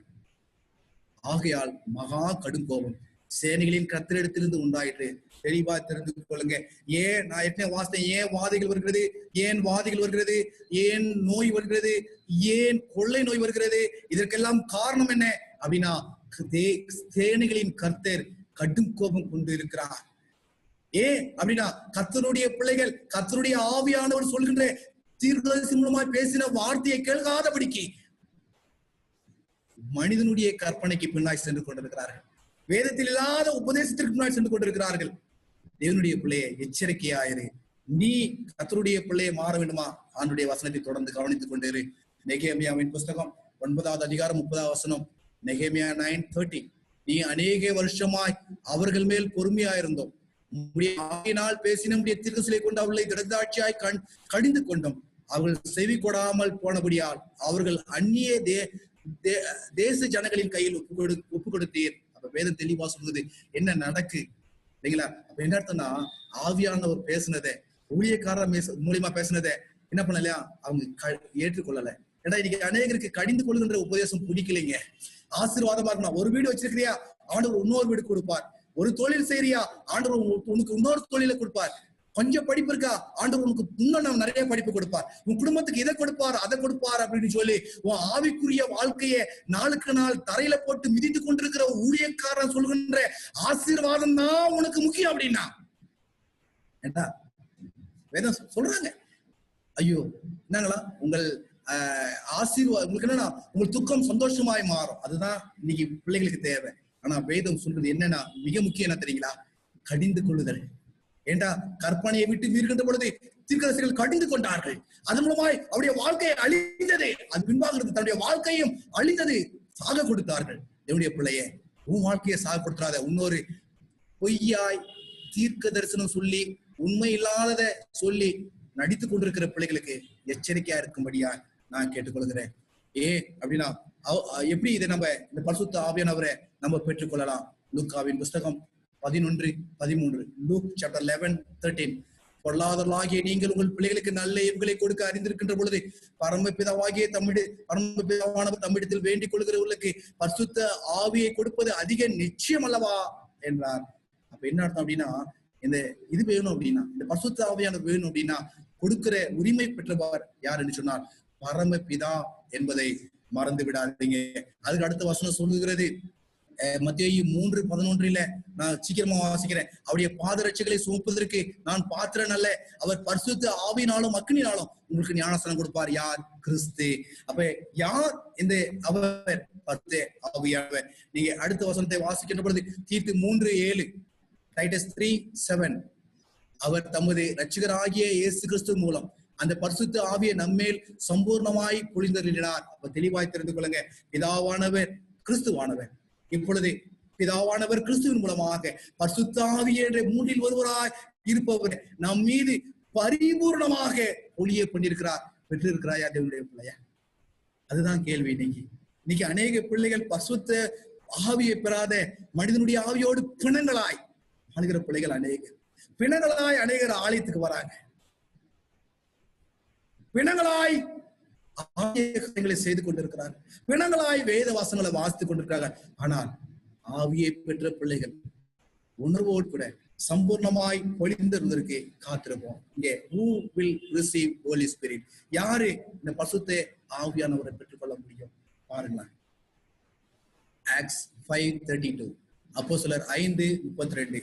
இந்த சங்கதிகளை குறித்து நான் அவருக்கு சாட்சியிடுகிறேன், தேவன் தமக்கு கீழ்ப்படிகளுக்கு தந்துள்ள பரிசுத்த ஆவியும் சாட்சி என்றார்கள். அப்ப ஆவியானவரை யாரு கொடுக்கிறாரு? நம்ம நினைச்சிட்டு இருக்கிறோம், அல்ல சபையில ஞான எனக்கு ஆவி கிடைச்சிடும். இல்லைங்க, நீ ஞானஸ்தானம் எடுத்துரு, நீ பரம்பரையமா நீ கிறிஸ்துவனாயிரு, அதெல்லாம் முக்கியம் கிடையாது. இல்ல வேதம் எப்பொழுதும் கையை விட்டு கீழே இறங்காத இருக்கட்டும், அது முக்கியம் கிடையாது. ஆண்டவருக்கு கீழ்படுறியா? நீ ஊழியக்காரனாயிரு, எத்தனை சபைகளாலும் நடத்து, பெரிய நிறுவனத்தை நடத்து. ஆனா ஆண்டவருக்கு கீழ்ப்படியல அப்படின்னா உண்ட இருக்கிறது பரிசுத்த ஆவி இல்லை. சத்திய வசனங்களுக்கு கீழ்ப்படியல அப்படின்னா உண்ட இருக்கிறது பரிசுத்த ஆவி இல்லை. கற்பனைகளுக்கு கீழ்ப்படியல அப்படின்னு சொன்னா உண்ட இருக்கிறது பரிசுத்த ஆவி இல்லை. பரிசுத்த ஆவி இல்லைன்னா என்ன? நான் சொல்ல பிரியப்படல. வேதத்தை வாசித்து பாருங்க, உங்களுக்கு புரியும். Proverbs 1:23, நீதிமொழிகள் 1:23, அடிந்து கொள்ளுதலுக்கு திரும்புங்கள், இதோ என் ஆவியை உங்களுக்கு அருளுவேன், என் வார்த்தைகளை உங்களுக்கு தெரிவிப்பேன். நீங்க எதுக்கு பிள்ளைகளுக்கு கற்பனை பிடிக்கல? எதுக்கு விதி பிடிக்கல? எதுக்கு கட்டளை பிடிக்கல? எதுக்கு சட்டம் பிடிக்கல? எதுக்கு நியாயப்பிரமாணம் பிடிக்கல? எதுக்கு விதி பிடிக்கல? ஏன்? இதுக்கெல்லாம் காரணம் அதெல்லாம் கடிந்து கொள்ளுது. செய்யாத, அது செய்யாத, இப்படி பண்ணாத, அப்படி பண்ணாத. எந்த பிள்ளைக்கு தான் பிடிக்கும்? ஆனா வேதம் சொல்லுதே, அப்படி பிடிக்கல அப்படின்னா அவங்களுக்கு ஆவியானவர் கொடுக்கப்படாது, ஆவியானவர்கள் மத்தியில செயல்பட முடியாது. அதான் பேசுவது என் கடிந்து கொள்ளுதலுக்கு திரும்புங்கள். பாஸ்டுடைய வாயிலிருந்து வருகின்ற வார்த்தைகள், ஒருவேளை என் தேவனுடைய பிள்ளைய நீ தப்பா எடுத்துக்கிட்டாலும் தப்பா எடுக்கலனாலும் எனக்கு பிரச்சனை கிடையாது. ஏன்னா ஆவியானவர் வருகின்ற பொழுது பாவத்தை குறித்தும் நீதியை குறித்தும் நியாய தீர்ப்பை குறித்தும் கண்டித்து உணர்த்துவார் அப்படின்னு தான் நான் வாசித்திருக்கிறேன். அந்த நீதிமொழிகள்ல கூட பழைய ஏற்பாட்டு புஸ்தகத்துல சாலமோன் சொல்லியிருக்கிறார், கடிந்து கொள்ளுதலுக்கு திரும்ப, அப்பதான் உனக்கு ஆவி கிடைக்கும், அப்போதுதான் ஆண்டுடைய வார்த்தை உனக்கு தெரியப்படும் அப்படின்னு வேதம் சொல்வதை மறந்து விடாத. இந்த work of the holy spirit அநேக பரிசுத்த ஆவியினுடைய வேலைகள் அநேக இருக்கு. இதை நான் அதிகமா மீன் பண்ண நினைக்கல. நிறைய வேலைகள் இருக்கு. இல்லைங்களா? முக்கியமா எல்லாமே ஒரே வசனத்துல அடங்கிடும். அப்படிக்காக தான் ஏசாயாவின் புஸ்தகம் 11:2 உங்களுக்கு கொடுத்திருக்கிறேன். ஐசையா 11:2. ஞானத்தையும் உணர்வையும் அருளும் ஆவியும், ஆலோசனையும் அருளும் ஆவியும், அறிவும் கர்த்தருக்கு பயப்படுகிற பயத்தை அருளும் ஆவியமாகிய கர்த்தருடைய ஆவியானவர் அவர் மேல் தங்கி இருப்பார். இங்க வேதம் நமக்கு என்ன கற்றுக் கொடுக்கு அப்படின்னா, கிறிஸ்து மேல இருந்த ஆவியானவர் எப்படி இருப்பார் அப்படின்னு ஏசாயா மூலமா தீர்க்க தரிசனம் நமக்கு சொல்ல இருக்கு. அப்ப கிறிஸ்து மேல எப்படிப்பட்ட ஆவியானவர் இருக்கணும் அப்படின்னா, அவரை நம்புகிற நம்ம எப்படிப்பட்ட ஆவியானவர் இருக்கணும்? ஞானங்க. இன்னைக்கு நிறைய பேருக்கு தெரிய மாட்டது இல்லைங்களா? உணர்வு.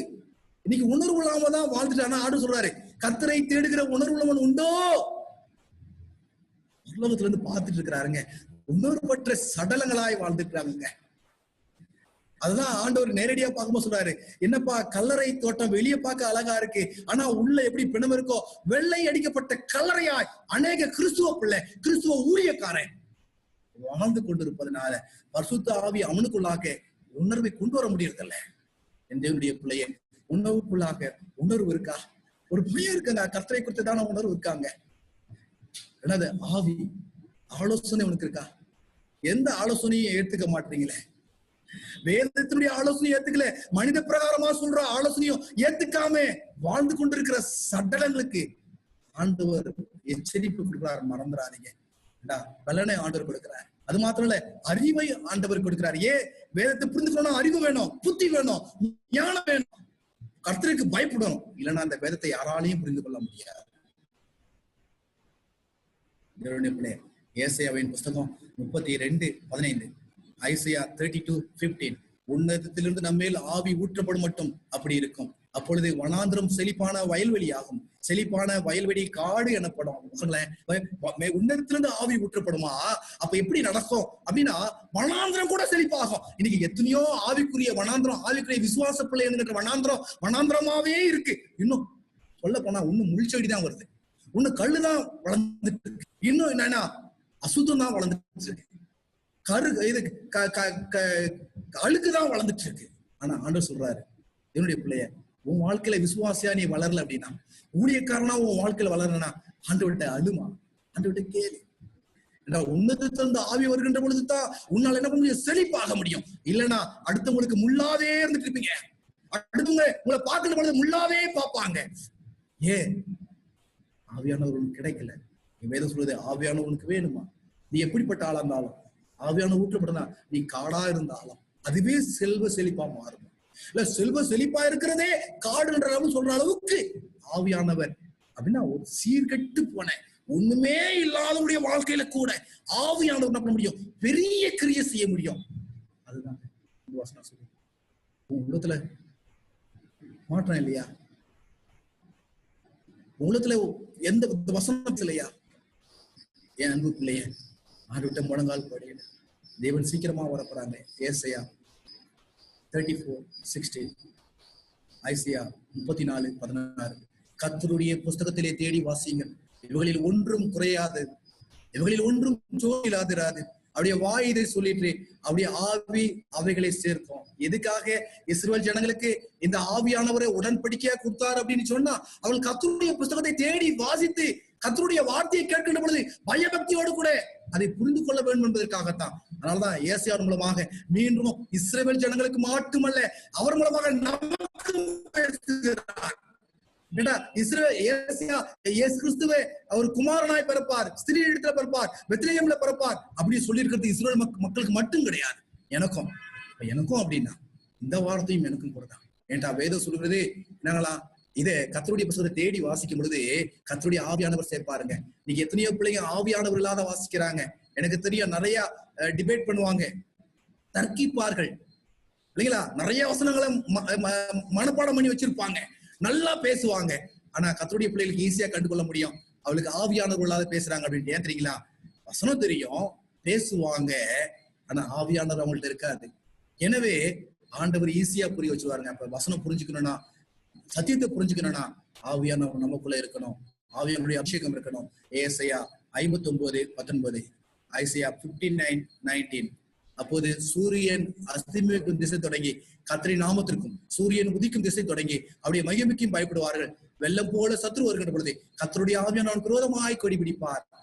வேதம் தெளிவா சொல்வதே, கர்த்தருடைய ஆவியானவர் என்ன பண்ணுவாங்களா, அவனுக்கு விரோதமாய் என்ன பண்ணுவாராம், கொடியேற்றுவார். அப்ப என்ன அர்த்தம்னா, நீ கர்த்தருடைய பிள்ளையா இருந்தா உனக்கு எதிராய் 7 வழியா வந்தாலும் சரி ஓடிடுவாங்க. ஒரு வழியா வந்தா 7 வழியா ஓடிடுவாங்க. எத்தனை வழியா வந்தாலும் சரி உனக்கு விரோதமாய் உருவாகின்ற ஆயுதம் வாய்க்காலே போகும். சத்ரு வெள்ளல வந்த ஆவியானவர் உனக்கு கொடைபிடி, உனக்கு அவனுக்கு விரோதமாய் நின்றே உனக்கு கொடியேற்றுவார் என்பதை மறந்துடாத தேவனுடைய பிள்ளைய. ஆவியானவர் இல்லை அப்படின்னா வாழ்க்கை ஒண்ணும் இல்லை. நீ ஒப்பு கூட ஆண்டவர்கிட்ட சத்தியத்தை கேட்டுட்டு இருப்ப அப்படின்னா ஆண்டவர்கிட்ட ஒண்ணு ஒப்பு கொடு. சங்கீதங்களின் புஸ்தகம் 143:10, Psalms 143:10, உமக்கு பிரியமானது செய்ய எனக்கு போதித்தரும். நீரே தேவன், உமது நல்ல ஆவி என்னை செம்மையான வழியில நடத்துவாராக.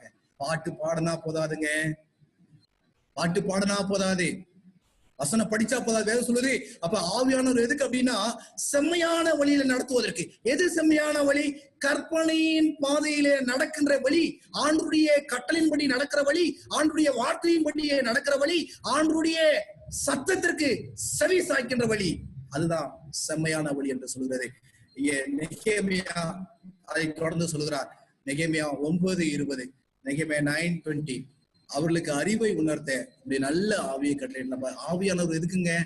ஆவியை பெற்றுட்டா எல்லாம் முடிஞ்சு போச்சுன்னு கிடையாதுங்க. நீங்க அப்படிதான் நிறைய பேரு ஆவியை பெற்றுட்டு நான் அந்நிய பாஷை பேசுறேன், எனக்குள்ள ஊழியம் செய்யறேன், எனவே எனக்குள்ள ஆவியானவர் அறிந்து கொள்ள வேண்டிய அவசியம் இல்லை, சத்தியத்தை அறிந்து கொள்ள வேண்டிய அவசியம் இல்லை, இல்ல நான் தெரிஞ்சுக்கிட்டு தான் சத்தியம் அப்படின்னு அநேகர் மூடத்தனத்தினால, பொல்லாத ஆவியினால, பொய்யின் ஆவியினால அநேக சத்தியங்கள் ஆவியானவர் அவருக்குள்ள கொண்டு போவதற்கு அவர்களே அவர்களுக்கு தடையா இருக்கிறாங்க. அதான் வேதம் சொல்லுது. அப்ப ஆவியானவர் வந்தாருன்னா நிறைவு கிடையாதுங்க. ஆவியானவர் வரதனுடைய நோக்கமே உங்களுக்கு வேதத்தை நிறைக்கிறதுக்கு தாங்க. மறந்துடாதீங்க. மீகா 3:8, மைக்கா 3:8, நானும் யாக்கோப்புக்கு அவன் மீறுதலையும் இஸ்ரவேலுக்கு அவன் பாவத்தையும் அறிவிக்கும்படி கர்த்தருடைய ஆவி அருளினுடைய பலத்தினாலும் நியாயத்தினாலும் பராக்கிரமத்தினாலும் நிரப்பப்பட்டிருக்கிறேன். வேதம் தெளிவா சொல்லுகிறது. கர்த்தருடைய பிள்ளைங்க நிரப்பப்படணுமா?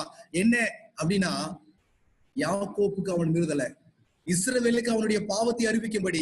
நீங்க ஏற்கனவே சொன்ன பிரகாரம் எத்தனை பேருங்க இல்ல ஒருவேளை நான் யாராவது பேரை சொல்லி மா நீ தப்பு பண்றமா, நீ தப்பு பண்றையா அப்படின்னு சொன்னா எத்தனை பேருங்க சந்தோஷமா கேட்போம்? எத்தனை பேருங்க அதை விரும்புவோம்? எத்தனை பேர் அதை பெருசா நினைச்சுக்கொள்ளுவோம்? இல்லைங்களா? ஆனா ஆண்டவர் ஆவியானவர் கொடுத்தா என்ன பண்ணணுமா? யாக்கோப்பு அவனுக்கு அவனுடைய மீறுதலை சொல்ல வேண்டாம், இஸ்ரவேலுக்கு அவனுடைய பாவத்தை அறிவிக்க வேண்டாம். ஏன் அப்படின்னா இஸ்ரவேலுக்குள்ள, யாக்கோப்புக்குள்ள, உனக்குள்ள, கர்த்தருடைய பிள்ளைக்குள்ள, விசுவாசிக்குள்ள, அல்லது ஊழியக்காரனுக்குள்ள பாவம் மீறுதல் இருக்கும் அப்படின்னா அவன் பரலோகத்தை இழப்பதை காட்டிலும் அவமானப்படுவது மேல் பரவாயில்ல, அவன் வெட்கப்பட்டு போகட்டும், அப்பனாச்சும் கடவுளை தேடுவான் இல்லைங்களா? அவமானப்படாத தப்பிச்சுக்க நினைக்கலாம். தேவனுடைய பிள்ளைய ஆண்டு பேசுறாரு. நீங்க அநேக ஊழியக்காரர்கள் அவமானப்பட்டு போயிடுமோன்னு சொல்லி சத்தியத்தை என்ன பண்ண மாட்டாங்க, சத்தியமா சொல்ல மாட்டாங்க. ஆனா வேதம் தெளிவா சொல்லுது. அப்படின்னா விசுவாச பிள்ளைகள் என்ன விரும்புறாங்களோ அதை சொல்ற பிள்ளைகள் தான் இன்னைக்கு இருக்கிறாங்க. சத்தியம் சொல்லுகிற பொழுது தன்னுடைய காதுகள் என்ன பண்றாங்கன்னா கையை வச்சுக்கிறாங்க, பஞ்ச வச்சுக்கிற மாதிரி அடைத்துக் கொள்கிறார்கள் தேவனுடைய பிள்ளையை. அதான் எசேக்கியேல் சொல்லும் போது, கலகக்காரராய் அவர்கள் கேட்டாலும் சரி கேளா போனாலும் சரி ஊழியக்காரனுடைய கடமை அவருடைய மீறுதலையும் அவருடைய பாவத்தையும் அறிவிக்க வேண்டியது என்று வேதம் மறந்து விடக்கூடாது. புதிய ஆவி, எசேக்கியேல் சொல்றாரு, புதிய ஆவி, நியூ ஸ்பிரிட். ஏடா இன்னைக்கு அநேக கிறிஸ்தவர்கள் குழம்பி போயிடுறாங்க. நியூ புதுசு அப்படின்னோடனே அவங்க பழசு வேணாம் அப்படின்னு நினைச்சுக்கிறாங்க. புதுசுக்கும் பழசுக்கும் அவங்களால வித்தியாசம் பண்ண முடியல. இல்ல மனுஷனுடைய ஆவி, பரிசுத்த ஆவி அல்லது புது ஆவி, அவங்களுக்கு என்ன புரிந்து கொள்வதுனே தெரியல. எப்படிங்க பரிசுத்த ஆவி எப்படிங்க பழசா போகுன்றதை நம்ம என்ன பண்றோம், பார்க்கதான் போறோம். பழசா புதுசா என்ன அப்படின்னு சொல்லிட்டு.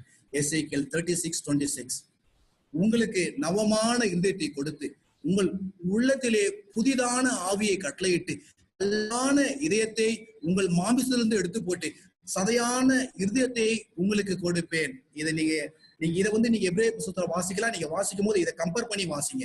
உங்க ஊழியக்காரன் சொல்றான்னு சொல்லிட்டு என்ன பண்ணி சொல்றாங்கன்னு சொல்லிட்டு நீங்க என்ன பண்ணிடாதீங்க அப்படின்னு சொன்னா, ஏமா இது முடிஞ்சு போச்சு, இது பழசு, புதுசு வாங்க அப்படின்னு சொல்லி போயிடாதீங்க. இங்கதான் சொல்றாரு, தெளிவா தெரிஞ்சா உங்களுக்கு என்ன பண்ண முடியும், புரிந்து கொள்ள முடியும். என்ன சொல்றாரு அப்படின்னா, நவமான இருதயத்தை கொடுத்து அப்படின்னு அர்த்தம். இது வரைக்கும் நீ சத்தியத்தை கேட்கிற இதயம் உனக்கு இல்ல, இப்போ உனக்கு சத்தியத்தை கேட்கிற இதயத்தை நான் உனக்கு கொடுக்குறேன். அது மாத்திரம் இல்ல, உன் உள்ளத்தில் புதிதான ஆவியை கட்டளையிட்டு, கல்லா நீ இது வரைக்கும் கடினமா இருக்கிறியா, உன் உள்ள உடைக்கப்படலையா? எனக்கு தெரியும், அநேக 1000 பேரு நான் நேரடியா பார்த்திருக்கிறேன், கண்கூடா பார்த்திருக்கிறேன். எவ்வளவு சத்தியம் சொன்னாலும் நம்ம மேல கோவம் வருமே ஒழிய அவங்க திருந்தணும்னு எண்ணம் கடைசி வரைக்கும் வர்றதில்லை, சாகிற வரைக்கும் அநேகருக்கு வர்றதில்லை. அதனால ஆண்டவர் சொல்றாரு, அப்படிப்பட்ட கல்லான இதயம் இன்னைக்கு யாருன்னா இதை கேட்டுட்டு இருக்கிறீங்களா? உங்களை யாருன்னா அப்படி இருக்கிறீங்களா? ஆண்டவர் சொல்றாரு, எடுத்து போட்டு மாமிசமான இருதயத்தை நான் உனக்கு கொடுக்கிறேன், சதையான இதயத்தை நான் உனக்கு கொடுக்கிறேன். அப்படி கொடுத்தா என்ன நடக்கும் தெரியுங்களா? இங்க புதிதாவி, நீங்க இங்கிலீஷ்ல நீங்க பாத்தீங்க அப்படின்னு சொன்னா என்ன இருக்கு, இங்கிலீஷ்ல என்ன போட்டிருக்கு, நியூ ஸ்பிரிட், புதிய ஆவி. இது என்ன அப்படின்னு நம்ம பின்னாடி பார்க்க போறோம். எசேக்கியேல் 36:27, உங்கள் உள்ளத்திலே என் ஆவியை வைத்து உங்களை என் கட்டளைகளில் நடக்கவும் என் நியாயங்களை கை கொள்ளவும் அவைகளின்படி செய்யவும் பண்ணுவேன். அப்ப இங்க என்ன வேதம் தெளிவா சொல்லுதுன்னா, அவர் என்ன பண்ண போறாரா? அப்ப எனக்குள்ள ஒரு ஆவியை கொடுக்கறதுக்கு அர்த்தம், என் கல்லான இதயத்தை தூக்குறதுக்கு காரணம், எனக்கு சதையான இதயத்தை கொடுக்கறதுக்கு காரணம் என்ன தெரியுங்களா? கற்பனை ஒளிஞ்சு போச்சு சொல்றது கிடையாது, நியாயம் வேணா சொல்றது கிடையாது. எதுக்கு தெரியுங்களா? அப்படியே உள்ளத்துல ஆவியை கொடுக்கின்ற பொழுது அந்த ஆவியானவர் சொல்லுவாரு, பா தவறி நடக்கிறையா, பாவம் பண்றையா, நியாயத்தை மீறுறப்பா, தேவனுடைய உன்னதமான குணமாகிய 10 பிரமாணத்தை மீறி நடக்கிற அப்படின்னு என்ன பண்ணுவாருன்னா சொல்லுவாரு. அதுக்குத்தான் அப்படின்னு சொல்லி வேதம் சொல்வதை நம்மளால புரிந்து கொள்ள முடியும். நீங்க எபேசியருக்கு வந்துருங்க. இப்ப எபேசியர் 4வது அதிகாரம் 23வது வசனம், உங்கள் உள்ளத்தில் புதிதான ஆவிக்குள்ளாகி அப்படின்னு வேதம் சொல்லுது இல்லைங்களா? ஏன்னா நம்ம என்ன பண்ணோம், பழைய ஏற்பாட்டுல இருந்து நம்ம புதிய ஏற்பாடுக்கு வந்துட்டோம். இப்ப பழைய ஏற்பாட்டுல வேற, புதிய ஏற்பாட்டுல வேற. பழைய ஏற்பாட்டுல கற்பனையோடு கூட என்ன பண்ணுவாரு, ஆவியானவர் வருவாரு. புதிய ஏற்பாட்டுல கற்பனை எல்லாம் ஆவியானவர் அப்படின்னு நம்ம நினைச்சிட்டு இருக்கோம். இல்லைங்க, இங்க தெளிவா பாருங்க. வசனம் என்ன சொல்லுதுன்னா, உங்கள் உள்ளத்தில் புதிதான ஆவிக்குள்ளவர்களாகி, அப்படின்னா இங்கிலீஷ்ல பார்க்கணும்னா and be renewed in the spirit of your mind. renewed அப்படின்னு என்ன அர்த்தம்? ஏற்கனவே இருக்கிறது அதை தொலைச்சாச்சு, பாவத்தின் மூலமா அதை மூடி போட்டாச்சு, பாவத்தின் மூலமா அதை பிளவு உண்டாக்கியாச்சு, பாவத்தின் மூலமா அதை உணர்ந்து கொள்ள முடியல, பாவத்தின் மூலமா அந்த ஞானம் அறிவுக்கு எனக்கு வரல. இப்ப ஆண்டவர் என்னோடு கூட பேசுறாரு, பாவம் என்னை விட்டு போகும் பொழுது புதிய இருதயம் எனக்குள்ள வருகின்ற பொழுது பழைய ஆவி, அதை பசுத்தாவை படைசாக்க முடியாதுங்க.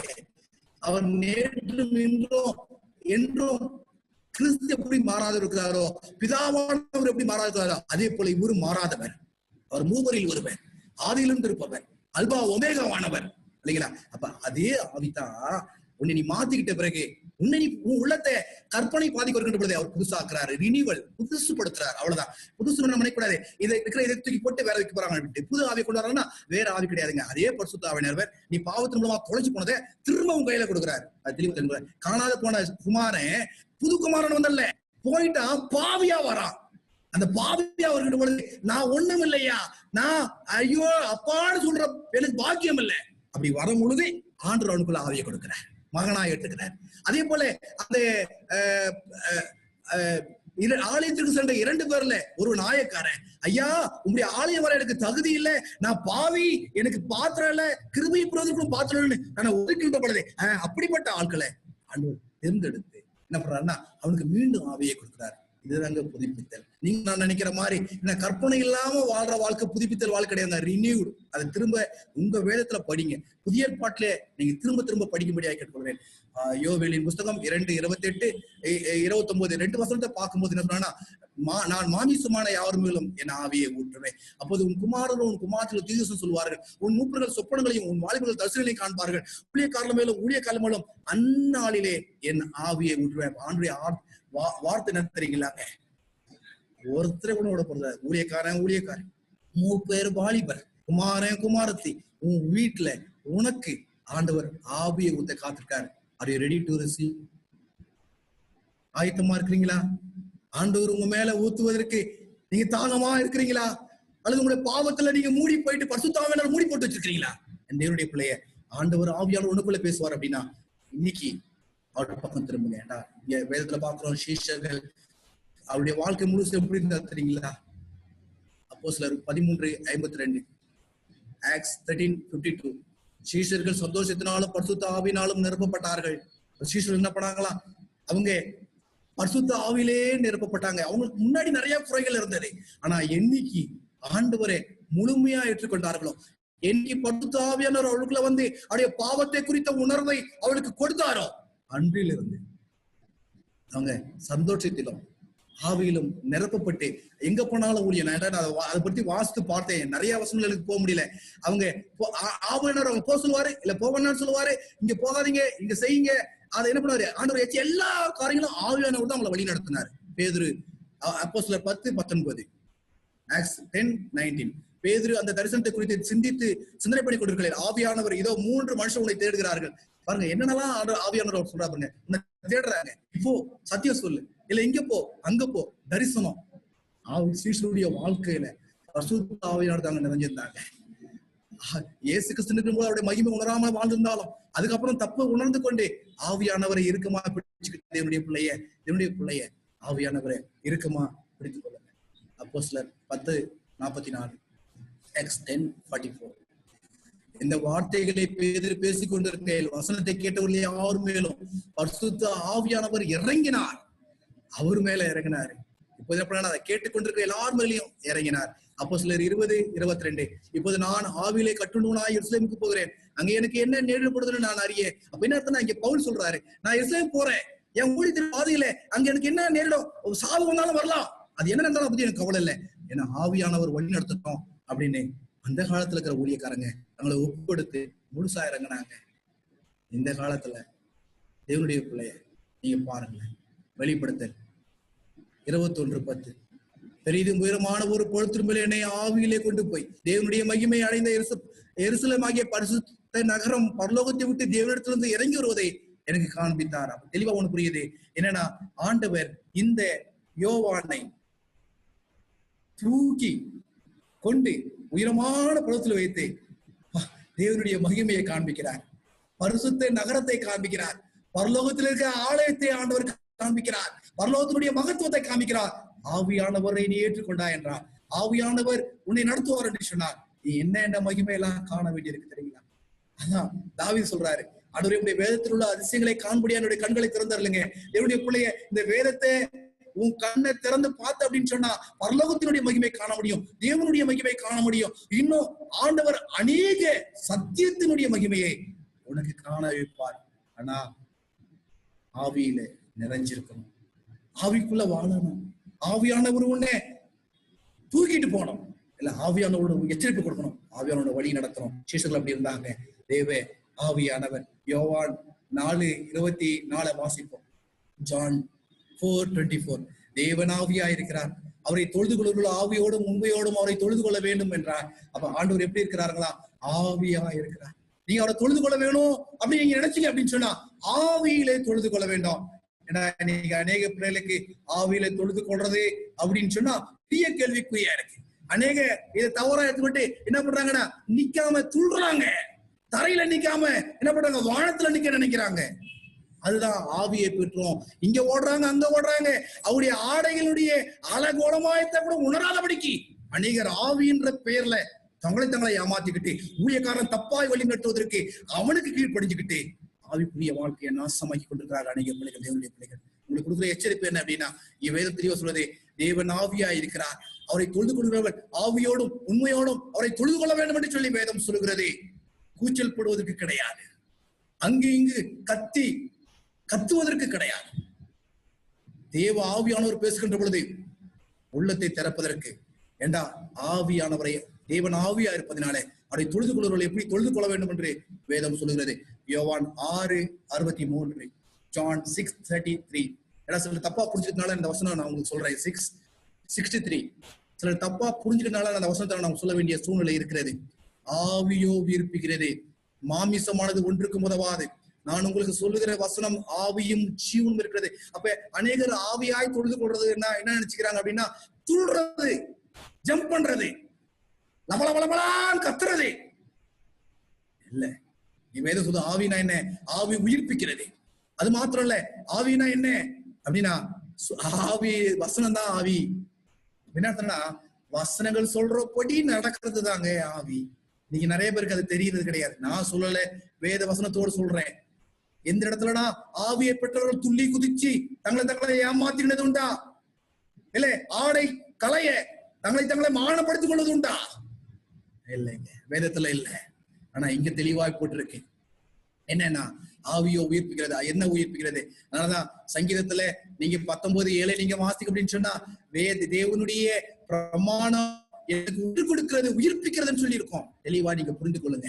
என்னன்னா அவருடைய வசனம் ஆவியா இருக்கிறது, ஜீவனா இருக்கிறது. அப்ப என்ன அர்த்தம்? அவரை தொழுது கொள்கிறவர் அவருடைய வசனத்தோடும் அவருடைய பிரமாணத்தோடு கூட அவரை தொழுது கொள்ளுன்னு சொல்றாரு. அது மாதிரி இல்ல, யோவான்ல பாக்குறோம், தேவனால் அனுப்பப்பட்டவன் தேவனுடைய வார்த்தையை பேசுகிறான். தேவன் அவருக்கு தமது ஆவியை அளவில்லாமல் கொடுத்திருக்கிறார். அப்படின்னு அர்த்தம்னா தேவனால் அனுப்பப்பட்டவர்கள் தேவனுடைய வார்த்தையை பேசுவாங்க.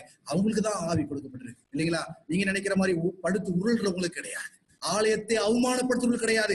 பரிசுத்த ஆவியை நிந்திப்பவர்கள் கிடையாது. பரிசுத்த ஆவியை ஈனப்படுத்துகிறவர்களுக்கு, கேவலப்படுத்துவர்களுக்கு கிடையாது. வேதம் தெளிவாக சொல்கிறது. தேவன் அவர்களுக்கு தம்முடைய ஆவியை அளவில்லாமல் கொடுக்கிறார். தேவனுடைய பிள்ளைய அவர் ரெடியா இருக்கிறாருங்க, வாரி வாரி வாரி உங்களுக்கு கொடுக்க. ஆனா உங்க கைதான் குறுகி போயிருக்கிறது, உங்க கைதான் அப்புறப்படுத்தப்பட்டிருக்கிறது, உங்க கைதான் மூடி இருக்கிறது, உங்களுடைய கண்கள் மூடி இருக்கிறது, உங்களுடைய முகங்கள் மூடி இருக்கிறது, உங்களுடைய முகங்கள் உலக இச்சைக்கு பின்னாடி இருக்கிறது, உலக இச்சைகளுக்கு பின்னாடி ஓடிக்கொண்டிருக்கிறது, உலக இன்பத்தை நோக்கி ஓடிக்கொண்டிருக்கிறது. ஆனால் ஆண்டவர் உங்களுக்கு பின்பாக ஆவியை கொடுக்க காத்து கொண்டிருக்கிறார் என்பதை நாம் மறந்து விடக்கூடாது. வேதம் சொல்லுகிறதே, ஆவியானவர் வருகின்ற பொழுது யோவான் 14:16, ஜான் 14:16, நான் பிதாவை வேண்டிக் கொள்வேன், அப்போது என்றைக்கும் உங்களோடு கூட இருக்கும்படியாக சத்திய ஆவியாகிய வேறொரு தேற்றவளனை அவர் உங்களுக்கு தந்தருளுவார். இப்ப வேதம் நமக்கு என்ன கற்றுக் கொடுக்க அப்படின்னு சொன்னா, எதுக்காக ஆவியானவர்? இன்னைக்கு தவறா பயன்படுத்துறாங்க. தன்னுடைய முடியை சரி பண்றதுக்கு கூட ஆவியானவர் தேடுறாங்க. இன்னைக்கு என்னமோ தவறான விதத்துல ஒரு கூஜா தூக்குற அளவுக்கு ஆவியானவரை தவறாய் பயன்படுத்துறாங்க. கூஜா தூக்கிட்டு பின்னாடி வரணும்னு நினைக்கிறாங்க. ஆவியானவரை தப்பா புரிஞ்சுக்கிட்டு தப்பா வழி நடத்தி அதன் மூலமாய் கடவுளை ஈனப்படுத்தி கொண்டிருக்கிறாங்க. ஆனா வேதம் சொல்லலைங்க அப்படி. வேதம் தெளிவா சொல்லுது. அதனாலதான் பிள்ளைகள் பரிசுத்த ஆவியானவரை தப்பா புரிந்து கொள்ளக்கூடாது என்பதற்காகத்தான் அங்கே யோவான்ல ஆண்டவர் தெளிவா சொல்றாரு. என்ன அப்படின்னா, சத்திய ஆவியாகிய வேறொரு தேற்றவாளன் என்று சொல்கிறார். அந்த ஆவியானவருக்கு அவர் வைக்கிற பேர் என்ன? சத்தியம் அப்படின்ற பெயரை வைக்கிறாரு. ஏன்னா இன்னைக்கு அநேகர் சத்தியம் இல்லாம அழைச்சிட்டு இருக்கிறாங்க. நாங்க தான் சத்தியம் வச்சுக்கிறேன்னு சொல்லி போய் பின்னாடி நம்ம படிக்க போகிறோம். இல்ல, இங்க வேதம் சொல்றது அப்படின்னு என்னன்னா, நான் பிதாவை வேண்டிக் கொள்வேன், அவர் உங்களோடு என்றென்றைக்கு இருக்கும்படி என்ன பண்ணா சத்திய ஆவியாக வேறொரு தேற்றவாளன் உங்களுக்கு என்ன பண்ணுவாரு? தந்துருவா. அந்த ஆவியானவர் யாரு அப்படின்னா, சத்தியத்தை சொல்லுகிறவர், ஆட்டம் போடுறவர் கிடையாது. யோவான் 14:17, ஜான் 14:17, உலகம் அந்த சத்திய ஆவியானவரை காணாமலும் அறியாமலும் இருக்கிறபடியால் அவரை பெற்றுக்கொள்ள மாட்டாது. அவர் உங்களோடு வாசம் பண்ணி உங்களுக்குள்ள இருப்பதால் நீங்கள் அவரை அறிந்திருக்க. வேதனை சொல்றதுன்னா, உலகம் நினைக்கிற மாதிரி இல்லைங்க. உலகம் என்னது தெரியாது. இன்னைக்கு அநேகர் ஆனவங்க அவங்களும் ஆள் வந்துச்சுப்பா, அவங்க ஏதோ பேசுறாங்கப்பா, அவங்க ஜம்ப் பண்றாங்கப்பா, ஏதோ அப்படின்னு காமிச்சுக்கிறாங்க. ஆனா வேதம் சொல்றது, உனக்குள்ள ஆவி இருந்தா யாருக்கு தெரியாதா? உலக மக்கள் புரிந்து கொள்ள முடியல. ஏன் தெரியுங்களா? அவர் உன்னுக்குள்ள வாசம் பண்ணி உன்னோடு கூட இருக்கிற சத்தியம் என்கின்ற ஆவியானவர். அதான் ஆண்டவர் சொல்றாரு, நான் சத்தியத்தை சொல்றேன், ஏன் நீ விசுவாசிக்க? இயேசு கிறிஸ்து சொல்லும் போது அவரை விசுவாசிக்கல, அவளுக்குள்ள சத்தியத்தை இருக்குன்னு சொல்லி பார்க்க முடியல. இன்னைக்கு சத்தியம் சொல்ற பிள்ளைகளை யாருக்கும் கண்ணு தெரியாது. இன்னைக்கு பொய் சொல்ற பிள்ளைங்க உயர்ந்திருக்கிறாங்க. பொய் சொல்ற பிள்ளைங்க முன்னாடி லட்சம் பேர் நின்றுகிட்டு என்ன பண்ணிட்டு இருக்காங்க? நம்முடைய ஆத்மாவை நஷ்டம் பண்ணி கொண்டிருக்கிறாங்க. ஆனா தேவனுடைய பிள்ளைய வேதம் சொல்லுவது, உங்களுக்குள்ள சத்திய ஆவியானவர் உங்களுக்குள்ள சொன்னாரு. யோவான் 14:26 திரும்ப சொன்னாரு, என் நாமத்தினாலே பிதா அனுப்பப்போகிற பரிசுத்த ஆவியாகிய தேற்றவாளன் எல்லாவற்றையும் உங்களுக்கு போதித்து நான் உங்களுக்கு சொன்ன எல்லாவற்றையும் உங்களுக்கு நினைப்பூட்டுவார். அப்ப தெளிவா புரியுதுங்களா? பரிசுத்த ஆவியானவர் என்ன ஒண்ணு சொல்றாரு அப்படின்னா, எதை சொல்லுவாரு அப்படின்னா, ஆண்டவர் என்னென்ன சொன்னாரோ அதான் சொல்லுவாரு. நீங்க அது இல்லாம நீங்க அநேக ஊழியக்காரன் என்ன பண்ணிட்டு இருக்கிறான்? பைபிள்ல இல்லாதத அப்படியே பார்த்த மாதிரி அனுபவத்துல ஊழியக்காரன் எல்லாம் சேர்ந்துட்டு பெரிய அவங்களுக்கு பாப்புலாரிட்டி இருக்கு, அல்லது என்னது இருக்கு, அநேக ஆட்கள் அவங்க சொல்றதை மதிக்கிறாங்க அப்படின்ற பேர்ல அநேக ஆத்மாக்களை ஏமாத்திட்டு இருக்கிறாங்க. நான் மனம் ஏதோ வருத்தத்துல நான் சொல்லல இல்லைங்களா, அந்த அந்த மதிப்பு எனக்கு கொடுக்க வேண்டிய அப்படின்னு சொல்லல. ஏன் அப்படின்னா அந்த மதிப்பு முக்கியம் கிடையாதுங்க, கர்த்தருடைய வார்த்தை முக்கியம். தேவனுடைய பிள்ளைய இதை நீ கேட்டுட்டு இருப்ப அப்படின்னு சொன்னா தெளிவா புரிந்து கொள்ளுங்க. இங்க வேதம் சொல்லுகிறது என்ன பண்ணுவானா, கர்த்தர் என்ன சொன்னாரோ அதை தான் சொல்லுவான். அதுக்கு மீறி எல்லாம் வர்றதெல்லாம் பாவம் அப்படின்னு நீங்க தெரிஞ்சுக்க. 16 யோவான் 16:13 சத்திய ஆவியாக அவர் வருகின்ற பொழுது சகல சத்தியத்துக்குள்ளும் உங்களை நடத்துவார்.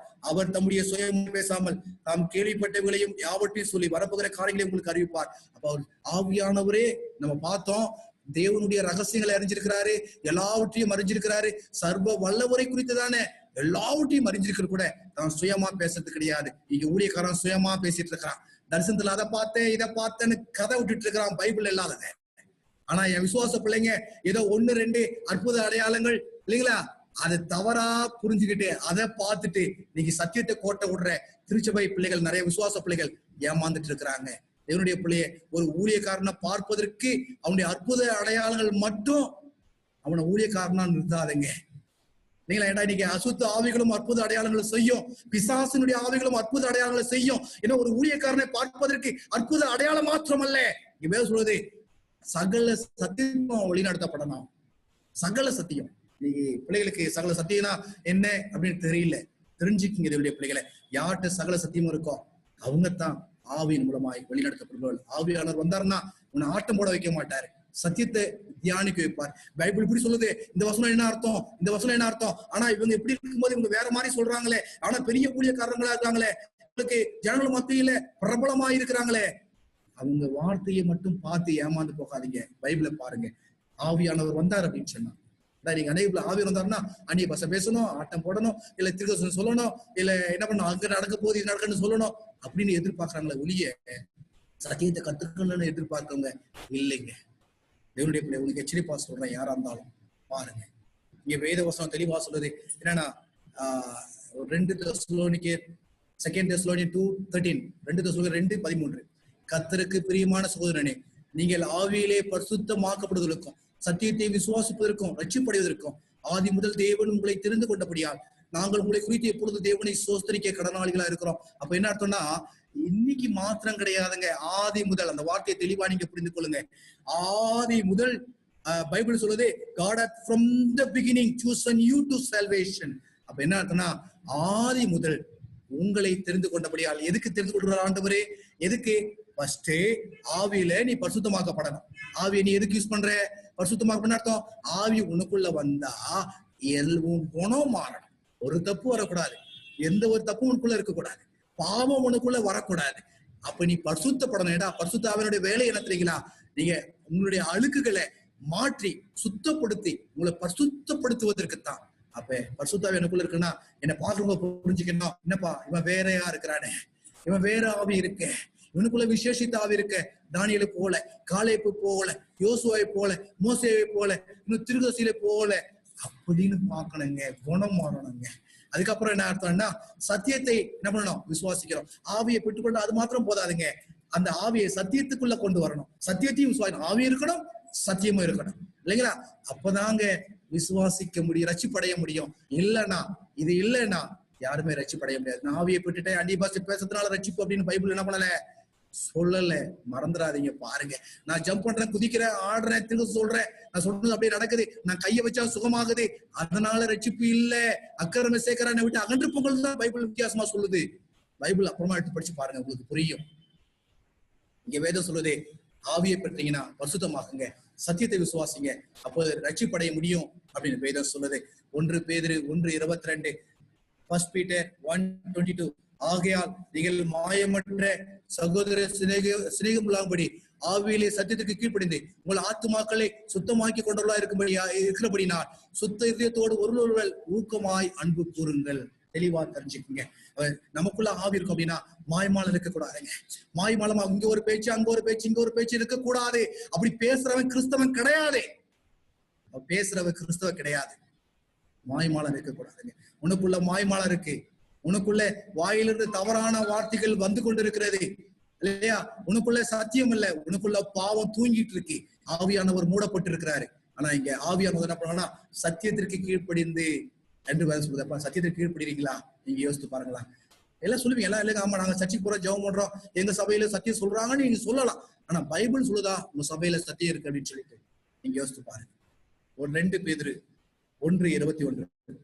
தாசனமானது ஒரு காலத்தில் மனுஷனுடைய சித்தனால் உண்டானதல்ல, தேவனுடைய பரிசுத்த மனிதர்கள் பரிசுத்த ஆவினால ஏவப்பட்டு பேசினார்கள். எதை பற்றி சொல்றது? பழைய ஏற்பாட்டில் இருக்கிற எல்லாம் உடன்படிக்கைகள் எல்லாம், கற்பனைகள் எல்லாம், நியாயங்கள் எல்லாம், வார்த்தைகள் எல்லாம் ஆண்டுடைய வாயிலிருந்து வந்த உடன்படிக்கைகளே. மறந்துடாதீங்க தேவனுடைய பிள்ளைகளை. பரிசுத்த மனிதர்கள் பரிசுத்த ஆவினால், அவருடைய வார்த்தை கிடையாது, பரிசுத்த ஆவியினுடைய வார்த்தை, தேவனுடைய வார்த்தை. மறந்துடாதீங்க. இதன்படி நடக்கல அப்படின்னா எப்படிங்க உங்களுக்கு சத்தியம் இருக்கும்? இங்க வாசிங்களேன், 1 யோவான் 3:24. அவருடைய கட்டளைகளை கை கொள்கிறவன் அவரில் நிலைத்திருக்கிறான், அவரும் அவனில் நிலைத்திருக்கிறார். அவர் நம்மில் நிலைத்திருக்கிறதை அவர் தமக்கு தந்தோரில் ஆவினாலே அறிந்திருக்கிறோம். அப்ப எப்பங்க நீங்க கேட்கலாம் இல்லைங்களா, ஒளிஞ்சு போச்சு, எங்க பாஸ்டர் ஒளிஞ்சு போச்சுன்னு சொன்னாரு, எங்க ஊழியம் செய்யற வராங்க அந்த அம்மா ஒளிஞ்சு போச்சுன்னு சொன்னாங்க. ஆனா பைபிள் சொல்லுதுங்க, யோவான் சொல்றாருங்க, அவருடைய கட்டளைகளை கை கொள்கிறவன் அவரில் நிலைத்திருக்கிறான். யாருல? ஆண்டவர் நிலைச்சிருக்கிறான். அப்ப ஆண்டவரும் அவனில் நிலைத்திருக்கிறார். அப்ப ஆண்டவர் நம்மில் நிலைத்திருக்கிறத அவர் நமக்கு தந்தோரில் ஆவியினாலே அறிஞ்சிருக்கிறோம். அப்ப எப்ப ஆண்டவர் எனக்குள்ள இருக்கிறாரு நான் அறிஞ்சிக்க முடியும் அப்படின்னா, எப்ப ஆவியானவர் எனக்கு சொல்றாரோ எனக்கு அப்பதான். எப்ப ஆவியானவர் சொல்லுவாரு? எப்ப நான் கட்டளைகளுக்கு கீழ்ப்படுகிறேனோ அப்பதான். ஆனா இன்னைக்கு இருக்கிற ஊழியக்காரன், எனக்கு ஊழியக்காரன் சொல்றதுக்கு முடியல, ஏமாற்றி கொண்டிருக்கிறவன் கட்டளை ஒளிஞ்சு போச்சுன்னு சொல்லிட்டு இருக்கிறான். நீங்க பின்னாடி வாசிங்களேன், இல்லைங்க இது பழைய ஏற்பாடு இல்லையா, பழைய கட்டளை புது கட்டளை இல்லையா அப்படின்றீங்க. நீங்க அடுத்த வசனத்தை நீங்க பாருங்க, யோவான் 4:1. பிரியமானவர்களே, உலகத்தில் அநேக கள்ளத்திற்கு தோன்றி இருப்பதினால் நீங்கள் எல்லா ஆவிகளும் நம்பாமல் அந்த ஆவிகள் தேவனால் உண்டானவைகளா என்று சோதித்திருங்க. அப்ப என்ன அர்த்தம்னா, இன்னைக்கு கட்டளை வேணான்றவங்க யாரு? அப்ப இந்த உலகத்துல நிறைய ஆவிகள் இருக்கு. ஆனா ஆண்டுடைய பிள்ளைகளுக்கு எச்சரிப்பு கொடுத்தாரு, என்னன்னா எல்லா ஆவியும் நம்பாத, சோதித்தறி. 4வது அதிகாரம் 6வது வசனம். நாங்கள் தேவனால் உண்டானவர்கள், தேவனை அறிந்தவன் எங்களுக்கு செவி கொடுக்கிறான், தேவனால் உண்டாயிராதவர்கள் எங்களுக்கு செவி கொடுப்பதில்லை. இதனால சத்திய ஆவி என்னதென்றும் வஞ்சக ஆவி என்னதென்றும் நாங்கள் அறிஞ்சிருக்கோம். அப்ப என்னன்னா கர்த்தருடைய பிள்ளைங்க தெரியுங்க, எது சத்தியத்தினுடைய ஆவி எது வஞ்சனை ஆவி அப்படின்னு தெரியுங்க கர்த்தருடைய பிள்ளைகளுக்கு. அப்ப இன்னைக்கு ஏன் வஞ்சிக்கப்பட்டு போறாங்க அப்படின்னா, அவங்க தேவனுடைய ஆவி இல்ல, ஞானத்தின் ஆவி இல்ல, இல்லையா, கிருபையினுடைய ஆவி இல்ல, பரிசுத்த ஆவி கிடையாது. அதனால என்ன பண்ணாங்கன்னா ஏமாந்து போயிடுறாங்க. அப்ப தெளிவா தெரிஞ்சுக்கணும், கர்த்தருடைய பிள்ளைங்க எல்லா ஆவியும் பைபிளை தூக்கணும். எல்லாருமே ஊழியக்காரன் கிடையாது. பைபிளை தூக்கிட்டா ஐயா பிரைஸ் தி லார்ட் அப்படின்ட்டாங்கன்னா ஊழியக்காரன் கிடையாதுங்க. தயவு செய்து வேதத்தை பாருங்க, இல்லைங்களா? யார் அவரை அறிஞ்சுக்க அவருடைய கட்டளை கை கொள்றாங்களோ அப்பதான் அவரு நமக்குள்ள இருக்கிறாருன்னு ஆவியானவர் சொல்லுவோம். அவர் கட்டளை கை கொள்ளனா ஆவியானவர் அவர் நமக்குள்ள இருக்கிறேன்னு நமக்கு தெரிஞ்சுக்க முடியாது, இருக்க மாட்டார். 1 யோவான்ல நம்ம பாக்குறோம் 2:4. அவரை அறிந்திருக்கிறோம் என்று சொல்லியும் அவருடைய கற்பனைகளை கை கொள்ளாதவன் பொய்யனா இருக்கிறான், அவனுக்குள் சத்தியம் இல்லை. யாரா இருக்கட்டுங்க, எவ்வளவு 24 மணி நேரமும் முழங்கால் படிட்டு ஜெபிக்கிற ஜெபகரனா இருக்கட்டும், அல்லது 40 நாள் 60 நாள் 80 நாள் உபவாசம் போட்டு ஜெபிக்கிற பெரிய உபவாசக்காரனா இருக்கட்டும், யாரா இருக்கட்டும், பைபிள் தெளிவுங்க. பைபிள் தெளிவு என்ன சொல்லுது அப்படின்னா, அவரை அறிந்திருக்கிறேன் என்று சொல்லியும் அவருடைய கற்பனையை கை கொள்ளல அப்படின்னா அவன் பொய்யனா இருக்கிறான், அவனுக்குள்ள சத்தியம் கிடையாதுங்க. யாரா இருந்தாலும் சரி, நான் சொல்லலை, வேதம் சொல்றது. நீங்க வாசிக்கலாம், அடுத்த வசனம் கேட்கலாம் இல்லைங்களா, எந்த கற்பனை அப்படின்னு வாசிங்க. 1 யோவான் 2:6. அவருக்குள் நிலைத்திருக்கிறவன் என்று சொல்லுகிறவன் அவர் நடந்தபடியே தானும் நடக்க வேண்டும். யார் நடந்தபடியே? நான் சொல்றேன், நான் ஆண்டவருக்குள்ள இருக்கிறேன், கிறிஸ்துவுக்குள்ள இருக்கிறேன், சத்தியத்திற்குள்ள இருக்கிறேன் அப்படின்னா அவன் சொல்லணும், ஆண்டவர் நடந்தபடியே நடக்கணும், இல்லைங்களா? வாசிப்போம் 1 யோவான் 2:7. சகோதரரே, நான் உங்களுக்கு புதிய கற்பனை அல்ல, ஆதி முதல் நீங்கள் பெற்றிருக்கிற பழைய கற்பனையை எழுதுகிறேன். அந்த பழைய கற்பனை நீங்கள் ஆதி முதல் கேட்டிருக்கிற வசனம் தானே, ஆதி முதல் கேட்டிருக்கிற வசனம். நீங்க நிறைய பேர் ஏமாத்திட்டு இருக்காங்க இல்லைங்களா? இப்ப உங்களுக்கு புரியுதுங்களா? அப்ப யாருக்கு வஞ்சனை ஆவி இருந்ததுன்னா உங்களால புரிந்து கொள்ள முடியாது, பரிசுத்த ஆவியானதை உங்களால புரிந்து கொள்ள முடியும். இங்க பைபிள் தெளிவா சொல்லுது. ஏன் அப்படின்னா புதிய கற்பனை அல்ல, ஆதி முதல் கேட்டிருக்கிற பழைய கற்பனை எழுதுறேன். ஏன் அப்படின்னா கற்பனை இல்லைன்னா அவன் பொய்யன், அவரை அறிந்திருக்கிறேன் என்று சொன்னாலும் அவன் பொய்யன், அவனுக்குள்ள சத்தியம் இல்லை. அவன் எவ்வளவு பெரிய வல்லமையான ஊழியக்காரன் நீங்க நினைக்கிறீங்க வல்லமன்னு சொல்லிட்டு, ஆனா என்னால பார்க்க முடியுது அவன் ஆதி மேன்மையை இழந்து போயிட்டே இருக்கிறதுனால பார்க்க முடியுது. சாத்தானும் தான் அற்புதம் செய்யறான், அதனால பெரிய ஊழியக்காரன் ஆயிடுவானோ? சாத்தானும் வேதம் சொல்றாங்க பெரிய ஊழியக்காரன் ஆயிடுவானோ? சாத்தானும் என்ன பண்றா? எல்லா இடத்துலயும் இருக்க முடியுது, வெளிய ஊழியக்காரன் ஆயிட முடியுமா? முடியாதுங்க. தேவனுடைய பிள்ளைய வேத தெளிவு கொடுக்கிறது. அவரை அறிந்திருக்கிறேன் என்று சொல்லியும் அவருடைய வேதத்தை அவருடைய கற்பனை கை கொள்ளாதவன் பொய்யனா இருக்கிறான். அவனுக்குள்ள சத்தியம் எச்சரிக்கையாரு. வஞ்சனை ஆவி உனக்குள்ள இதுவரைக்கும் வஞ்சனை ஆவி ஏமாத்தி இருந்தா இனி எச்சரிக்கையா. வஞ்சனை ஆவி நடத்துறீங்களா? உண்மை எல்லாம் 99% உண்மை, ஒரு கொஞ்சம் பொய் இல்லைங்களா? அவன் என்னன்னா வசனத்தை மாத்தி மாத்தி பொய்யா சொல்லி விரோதமா போறது. உனக்குள்ள வஞ்சனை ஆவி இருக்கணும்னா அந்த ஆவி என்னன்னு தெரியும். டைரக்டா சொல்லுது. கற்பனை வேணான்றவன் யாரு? பொய்யன். அவன் சபையில லட்சமான ஆட்கள் போனாலும் சரி, அவன் கையை நீட்டும் போது 1000 பேர் கீழே விழுந்தாலும் சரி, 1000 பேர் குணமானேன்னு சொல்லி சொன்னாலும் சரி, ஏன் பைபிள் சொல்றது? என்னுடைய ஆவியானவர் சொல்றாரு, என்னுடைய ஆண்டவர் சொல்றாரு, அவனுக்குள் சத்தியம் இல்லை, அவன் பொய்யனா இருக்கிறான்ட்டு. உங்க ஆவியானவர் என்ன சொல்றாருன்னு நீங்க முட்டி போட்டு கேளுங்க. ஆண்டவர் சொல்றார் 1 தீமோத்தேயு 4, ஆவியானவர் வெளிப்படையாய் சொல்கிறபடி பிற்காலத்திலே மனசாட்சியிலே சூடுண்டு பொய்யருடைய மாயத்திலே சிலர் வஞ்சிக்கிற ஆய்வுகளுக்கும் பிசாசின் உபதேசங்களை செவிகொடுத்து விசுவாசத்தை விட்டு விலகி போவார்கள். பைபிள் தெளிவுபடுத்துதுங்க. இன்னைக்கு அநேகர் என்ன பண்ணுவாங்க? அப்படிப்பட்ட ஆட்கள் என்ன பண்ணுவாங்க? நம்பி போயிடுவாங்க. இவங்க எல்லாம் பொய்யை நம்புறவங்க. மாய என்ன அர்த்தம்? ஒரு இல்லைங்களா? மாய என்ன அர்த்தம்? நடக்கிற மாதிரி இருக்காது உண்மை கிடையாது, அற்புதம் மாதிரி இருக்காது அற்புதம் கிடையாது. பிசாசு ஆவிகளால் செய்ய முடியும். வஞ்சிக்கிற ஆவிகள் அப்படிப்பட்ட ஊழியக்காரனை வேதத்துக்கு விரோதமா சொல்லுது, வேதத்துக்கு விரோதமா செயல் சொல்லுது இல்லைங்களா? அதனால நீங்க விசுவாசத்தை விட்டு உங்களை விலைக்கு போயிட்டு இருக்கீங்களா? திரும்ப வாங்க. இல்ல இதை கேட்டுக்கொள்ள முடியல, இல்ல உங்களுடைய மனசு என்ன ஏதாவது சொல்ல நினைக்கிறீங்களா? பரவாயில்ல, வேதத்தை என்ன வேணாலும் சொல்லுங்க, என்ன வேணாலும் திட்டுங்க. ஏடா வேதத்தை சொன்ன சகரியாவினுடைய மகனை என்ன பண்ணாங்க? இது சகரியாவை கல்லெறிஞ்சுதான் கொண்டாங்க கர்த்தருடைய ஆலயத்துல. என்ன வேணாலும் சொல்லுங்க, எனக்கு பிரச்சனை கிடையாது. ஆனா உங்களுடைய விசுவாசத்தை விட்டு நீங்க வஞ்சிக்கிறத உணர்ந்து கொள்ளுங்க. வேத வசனத்தை பாருங்க. ஓசியா 9:7, விசாரிப்பின் நாட்கள் வரும், நீதியை சரி கட்டும் நாட்கள் வரும் என்பதை இஸ்ரவேல் அறிந்து கொள்வார்கள். உன் மிகுதியான அக்கிரமத்திலும் மிகுதியான பகையிலும் தீர்க்கதரிசிர மூடரும் ஆவியை பெற்ற மனுஷர்கள் பித்தம் கொண்டவர்களாய் இருக்கிறார்கள். வேத வசனம் என்ன சொல்லுது தெரியுங்களா?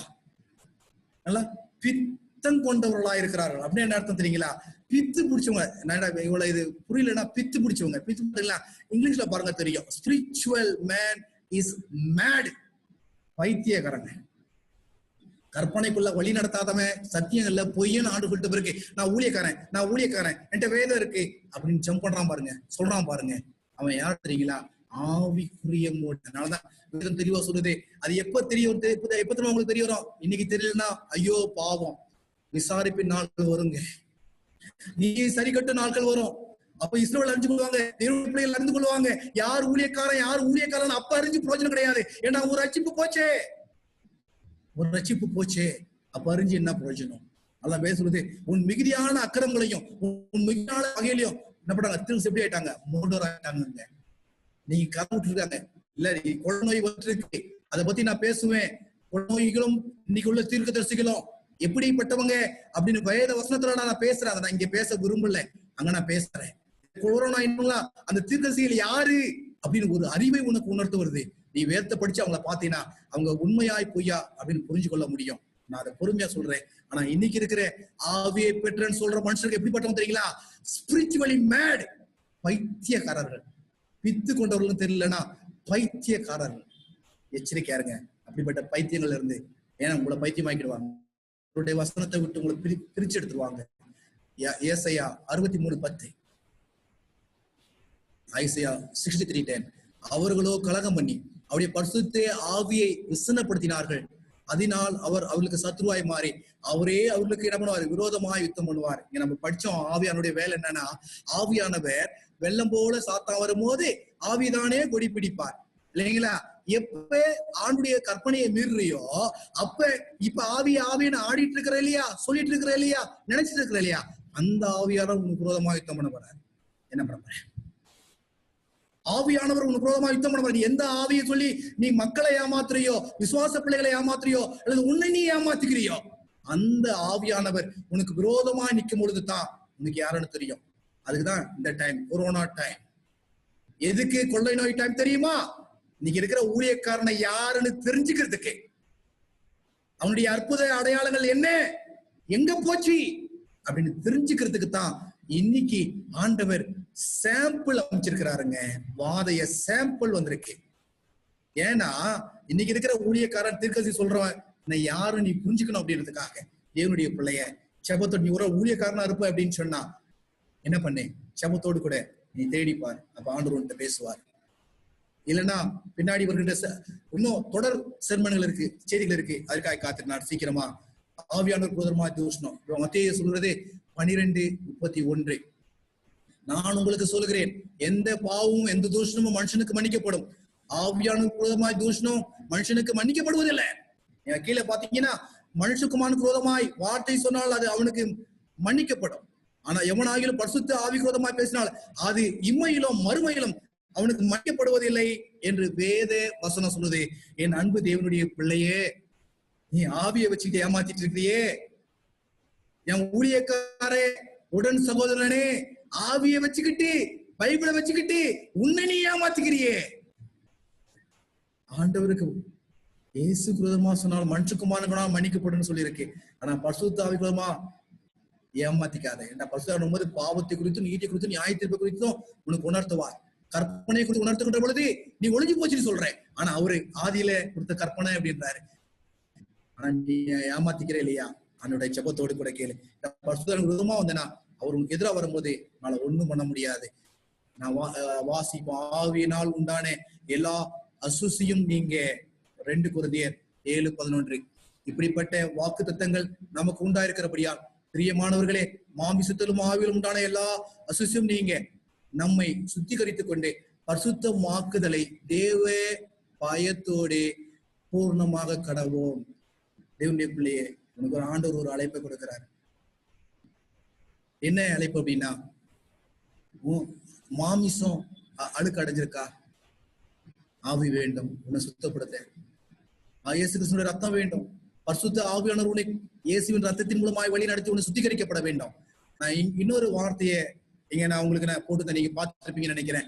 ஆவியிலும் உண்டான எல்லா அசுசியும் நீங்க அப்படின்னா அர்த்தம், ஆவியில ஸ்பிரிச்சுவலா அல்லது ஸ்பிரிட்ல நீங்க ஹோலினஸ் இல்லாத இருக்கிறீங்களா, மாயமா இருக்கிறீங்களா, ஆவியில நீங்க ஏமாந்து போய் இருக்கிறீங்களா, நீங்க தப்பான ஆவிய, பொல்லாத ஆவிய, பொய்யின் ஆவிய நீங்க பரிசுத்த ஆவின்னு நினைச்சிட்டு இருக்கிறீங்களா? அந்த ஆவியில கலக்கம் இருந்தாலும் அசுத்தம் இருந்தாலும் அதை சரி பண்ண ஆண்டவர் உன்னை எந்த நாள்ல அழைக்கிறார். ஆண்டவர் பேசும்போது வேணான்னு சொல்லிடாதீங்க. வேற வழி இல்லை. கர்த்தருடைய ஊழியக்காரனுக்கு நேர ஒரு குறைவுனால நான் ஒரு முடிவுக்குள்ள நான் வரணும். இங்க வேதம் சொல்லுது, உன் ஆவிக்குரிய வாழ்க்கையில இது வரைக்கும் உன்னை உன் போதரை ஏமாத்திருக்கலாம், உன் திருச்சபை உன்னை ஏமாத்திருக்கலாம், அநேக ஊழியக்காரர்களை ஏமாத்திருக்கலாம், அநேக ஊழியக்காரர்களை ஏமாத்திருக்கலாம், தீர்க்கதரிசி என்று தங்களை அழைத்துக் கொள்கிற அநேகர் உங்களை ஏமாத்திருக்கலாம். 1-2 அற்புதங்கள் பேர்ல உங்களை ஏமாத்தலாம், மாயமான வார்த்தைகளில் உங்களை ஏமாத்தலாம். அந்த ஆவியிலே நீங்க அசுத்தம் அடைஞ்சிருந்தீங்கன்னா, ஆவியிலே நீங்க கலக்கம் அடைஞ்சிருந்தீங்கன்னா, இருள் அடைந்தீங்கன்னா, அந்த ஆவியை கூட ஆண்டவர் சுத்தமாக, அதை பரிசுத்தமாக ஆண்டவர் உன்னை அழைக்கிறார். பரிசுத்தமாகிறதுக்கு எப்படி வரணுமா? தேவ பயத்தோடு கூட என்ன பண்ணணும்? நீங்க என்ன பண்ணணுமா? பூரணமாக்கப்பட வேண்டும்.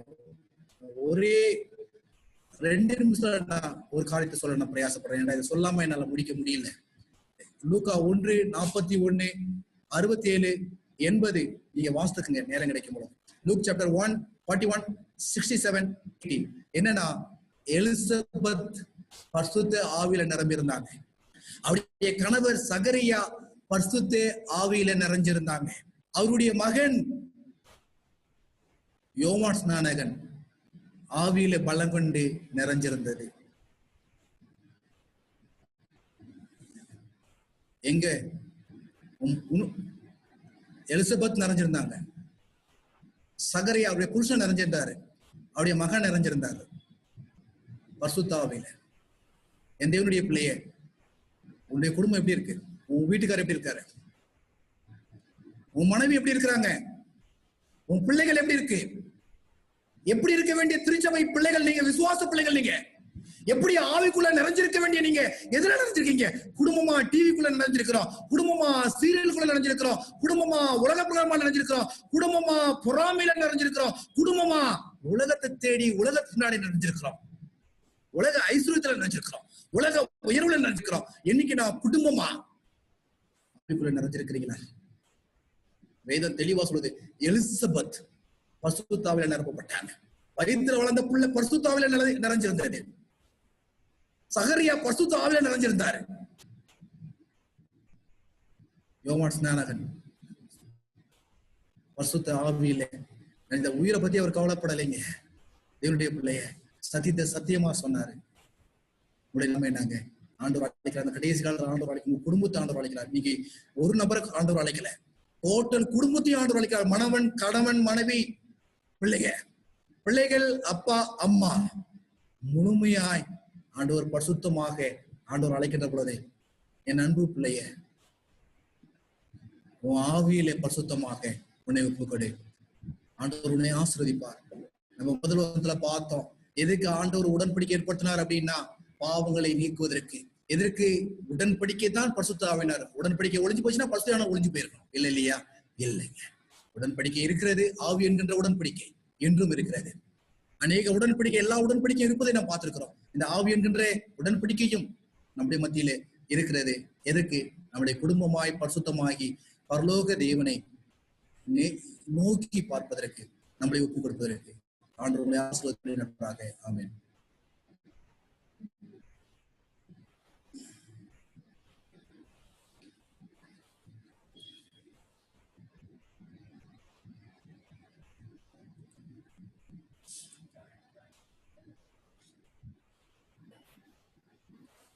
Thank you, Pastor, for this blessed message.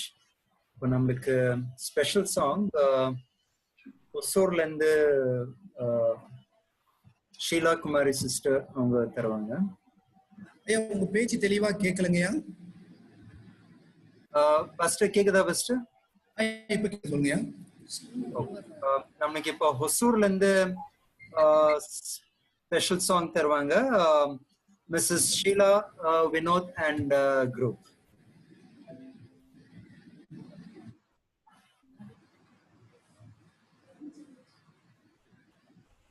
Joy, kekada? Kekada. We are ready. Okay, you can